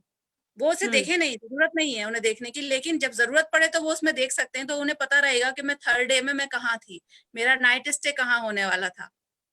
उनके हम्म फोन नंबर्स, उस जगह का पता ठिकाना, वो सारा कुछ मैं उसमें लिखती हूँ। मैं उस व्यक्ति का नाम तक लिखती हूँ जिसके संपर्क में हूँ, जिससे मैं बातें कर रही हूँ पिछले कुछ दिनों में, यानी कि मेरा हम्म सूत्र क्या है, मैं किस सूत्र के हवाले से उस जगह पर गई हूँ। तो अगर मैं मान लीजिए मैं डिसअपियर हो जाऊं, खुदा न खास्ता मैं डिसअपियर हो जाऊं तो मेरे घर वाले मुझे पीछे कहाँ से ट्रेस करते हुए आएंगे। तो ये पग मार्क्स आपको छोड़ने होंगे। ये अहम जानकारी आपने दी कि आपको पग मार्क्स छोड़ने होंगे कि आप सोलो ट्रेवलिंग पे निकल रही हैं, तो आपके सेफ्टी किट पीछे छोड़ के जाने हैं कि हमारा जो सेफ्टी पॉइंट है वो यहाँ हो सकता है या हम यहाँ पाए जा सकते हैं। अभिषेक राज आनंद जी जुड़े हैं और वो आपकी तारीफ कर रहे हैं, आपकी बातों की बेबाकी की तारीफ कर रहे हैं। वो शायद कुशाभाऊ ठाकरे पत्रकारिता विश्वविद्यालय के स्टूडेंट हैं। वो आपको धन्यवाद कह रहे हैं। हम भी सारे दर्शकों का, श्रोताओं का धन्यवाद करते हैं। आपसे बहुत रोचक, बहुत सारी जानकारियां मिली। सोलो ट्रैवलिंग दरअसल मुझे लगता है कि एक बहुत बड़ा चैलेंज है, खास करके हमारे भारत में जिस तरह की फ्यूडल कंडीशन है, वहां पे लड़की का घर से बाहर निकलना भी एक बहुत बड़ी चुनौती की तरह देखा जाता है। स्कूल कॉलेज पहुंचना भी, उसके साथ शिक्षा में भी भेदभाव होते हैं। ऐसे में सोलो ट्रैवलिंग का डिसीजन लेना ही अपने आप में बहुत बड़ा चैलेंज है, जो मैं व्यक्तिगत तौर पे भी जानती हूँ। तो चूंकि हिंदुस्तान हमारा गांव का देश है और प्राकृतिक रूप से अलग अलग जगह पर अलग अलग तरह की समस्याएं हैं, तो सबके सामने अलग अलग चैलेंजेस आएंगे। तो सोलो ट्रैवलिंग करने के लिए सबसे जरूरी जो चीजें आपने बताई वो तो है ही। हमें लगता है कि एक चीज जो सबसे जरूरी है वो है अपने अंदर कॉन्फिडेंस का होना, खुद पर कि भरोसा। अगर हम कॉन्फिडेंट हैं कि हम अपनी सुरक्षा कर सकते हैं और जिस जगह जाएंगे वहां के एक एक चीज, एक एक एनवायरनमेंट को अपने दृष्टि से देखेंगे और अपनी सुरक्षा से संबंधित हर चीज का ख्याल रखेंगे, तब सोलो ट्रैवलर बनने में आपके सामने कोई समस्या नहीं आने वाली। और कोई उस तरह की समस्या आएगी भी तो उससे निपटा भी जा सकता है। मैं आपको एक बात बताना चाहती हूँ सुनीता जी, सोलो के बारे में, सोलो ट्रैवल के बारे में एक बात कहना चाहती हूँ। जब आप पहली बार सोलो ट्रैवल करेंगे और वो कर जब आप लौटेंगे तो आपके कॉन्फिडेंस में इतना इजाफा होगा कि आपको लगेगा जैसे कि 10वीं की परीक्षा दे दी है और पास हो गए हैं। हाँ, टॉप कर गए, पास ही नहीं, टॉप कर गए हो, ये वाली फीलिंग आती है। अब आप जीवन में कठिन परिस्थिति को बड़े आराम से निपटा सकते हैं। जी। और कई बार यात्रा में एक चीज और आप कान्हा जी देखती होंगी कि जब हम यात्रा में निकल रहे होते हैं और कोई ऐसी जगह दृश्य गुजरता है तो हम ये नहीं सोचते हैं कि क्या है, कौन है, किस तरह के लोग हैं।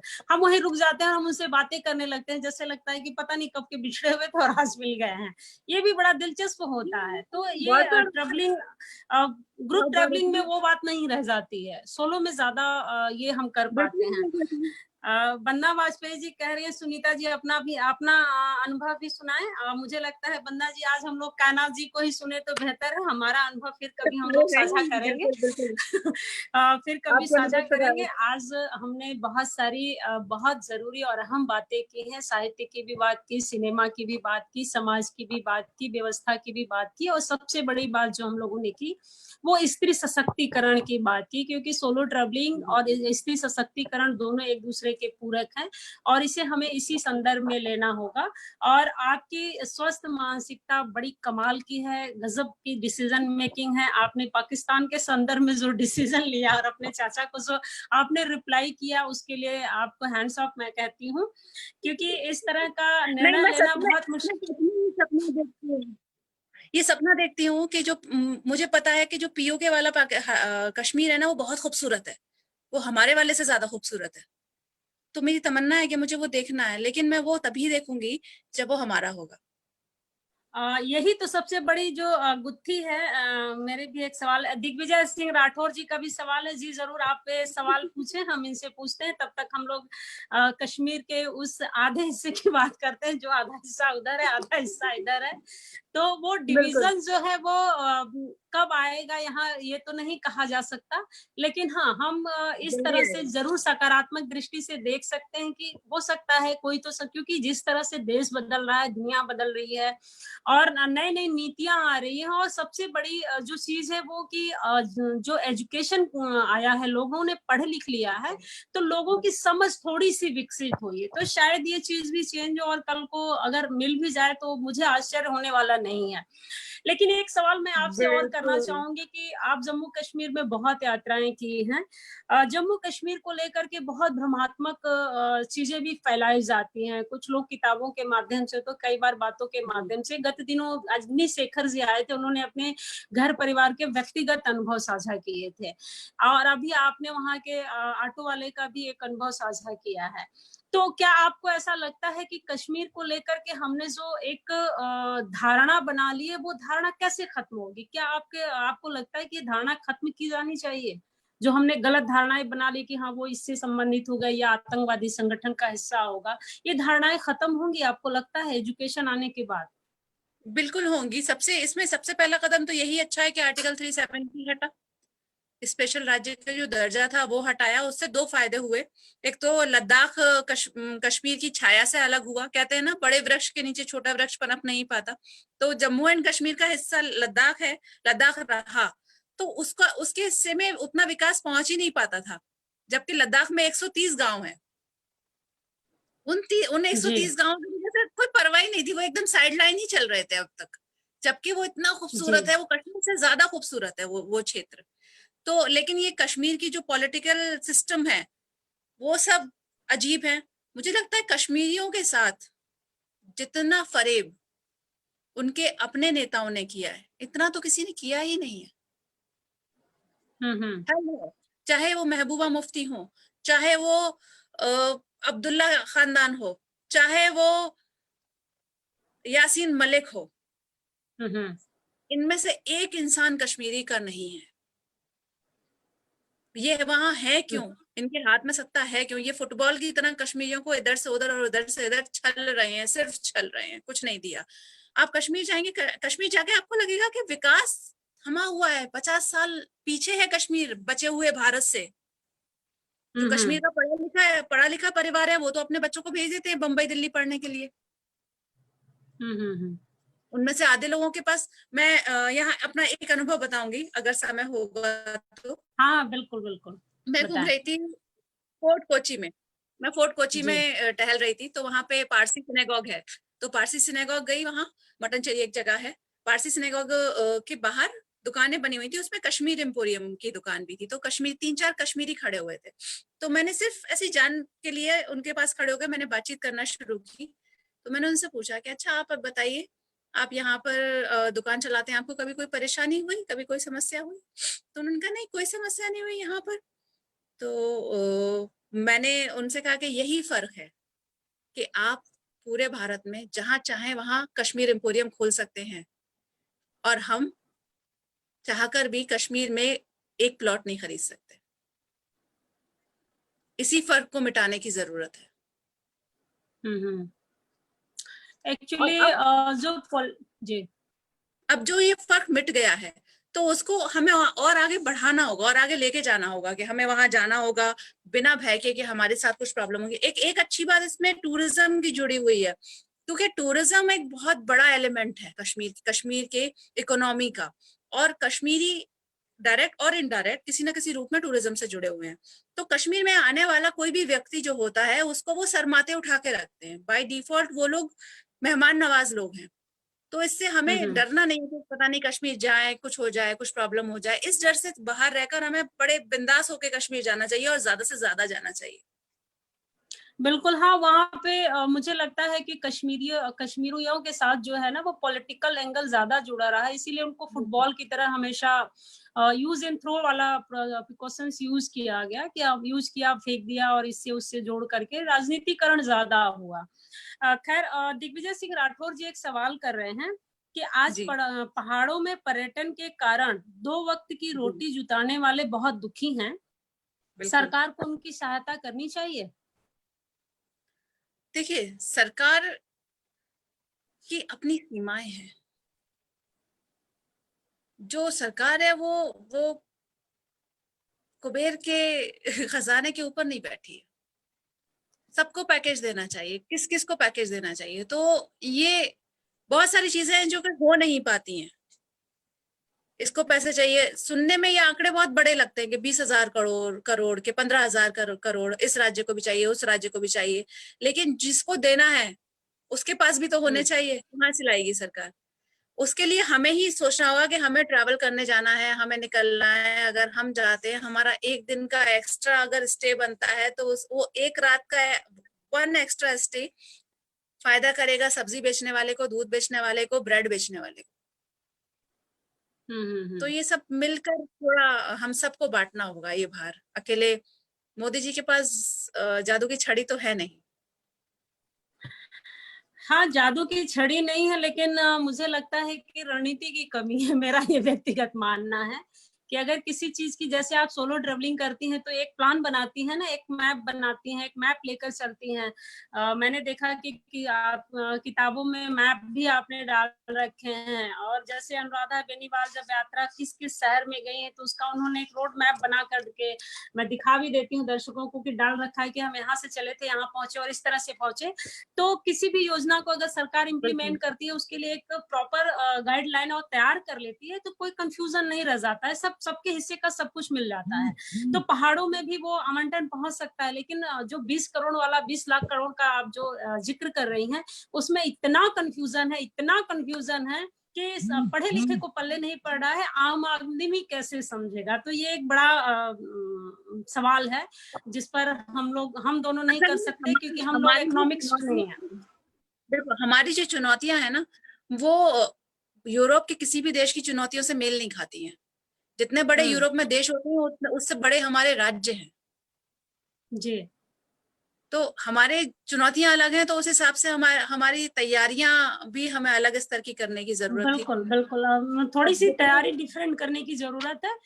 और लद्दाख वाले इशू पे उर्मिला शुक्ल जी कह रही कि सच बात है, लद्दाख बनने के बाद 2 साल में कोई वहां पर यूनिवर्सिटी नहीं थी, इतने सालों में। अब 370 के बाद वहाँ यूनिवर्सिटी बनेगा, तो जाहिर सी बात है जॉब क्रिएशन भी होगा, काफी लोगों को जॉब भी मिलेगा, तो एक सेल्फ डिपेंड लोग हो जाएंगे। ये बड़ी बात है। अनीता सालेस जी तारीफ कर रही हैं और कह रही हैं कि आपके अनुभव को सुनने के बाद यह भी हिम्मत बांधेंगे और यात्रा के लिए निकलेंगे। तो इनको अग्रिम शुभकामनाएं हम दे देते हैं कि बिल्कुल ये बेझिझक यात्रा पे निकले, कोई डर नहीं है, कोई दिक्कत नहीं है। और फैक्ट तो ये है कि हर चीज हमें बहुत समृद्ध करती है। आज आपके अनुभव ने, हमें लगता है कि हमारे श्रोताओं को, दर्शकों को, पाठकों को बहुत कुछ जानकारियां दी हैं। इन जानकारियों से हम थोड़ा और ज्यादा लाभान्वित होंगे और समृद्ध भी होंगे। हम अपने सभी दर्शकों का, श्रोताओं का धन्यवाद करते हैं, और विशेष रूप से कायनात जी आपका धन्यवाद करते हैं। आपने अपना बहुत कीमती समय हमें दिया और बहुत सारी अहम जानकारियां हम सबसे साझा की। और आपके बारे में और भी अनकहे सवाल मेरे मन में है, लेकिन समय की भी अपनी एक गति और एक सीमा है, हमें उसका अतिक्रमण नहीं करना चाहिए, किसी के पेशेंस को इतना चेक नहीं करना चाहिए। और इस अटूट बंधन की जो ऑनर हैं वंदना वाजपेयी जी, हम उनका भी शुक्रिया करते हैं कि उन्होंने एक बहुत अच्छा अवसर दिया, जिससे आपके अनुभव से बहुत सारी महिलाएं लाभान्वित होंगी। और मुझे लगता है कि आने वाले समय में सोलो ट्रेवलिंग में महिलाओं का कॉन्फिडेंस और ज्यादा बढ़ेगा। बहुत बहुत शुक्रिया, नमस्कार। सभी श्रोताओं को बहुत बहुत शुक्रिया। आपका भी शुक्रिया सुनीता जी, समय निकालने के लिए और मेरे साथ बातचीत करने के लिए। शुक्रिया।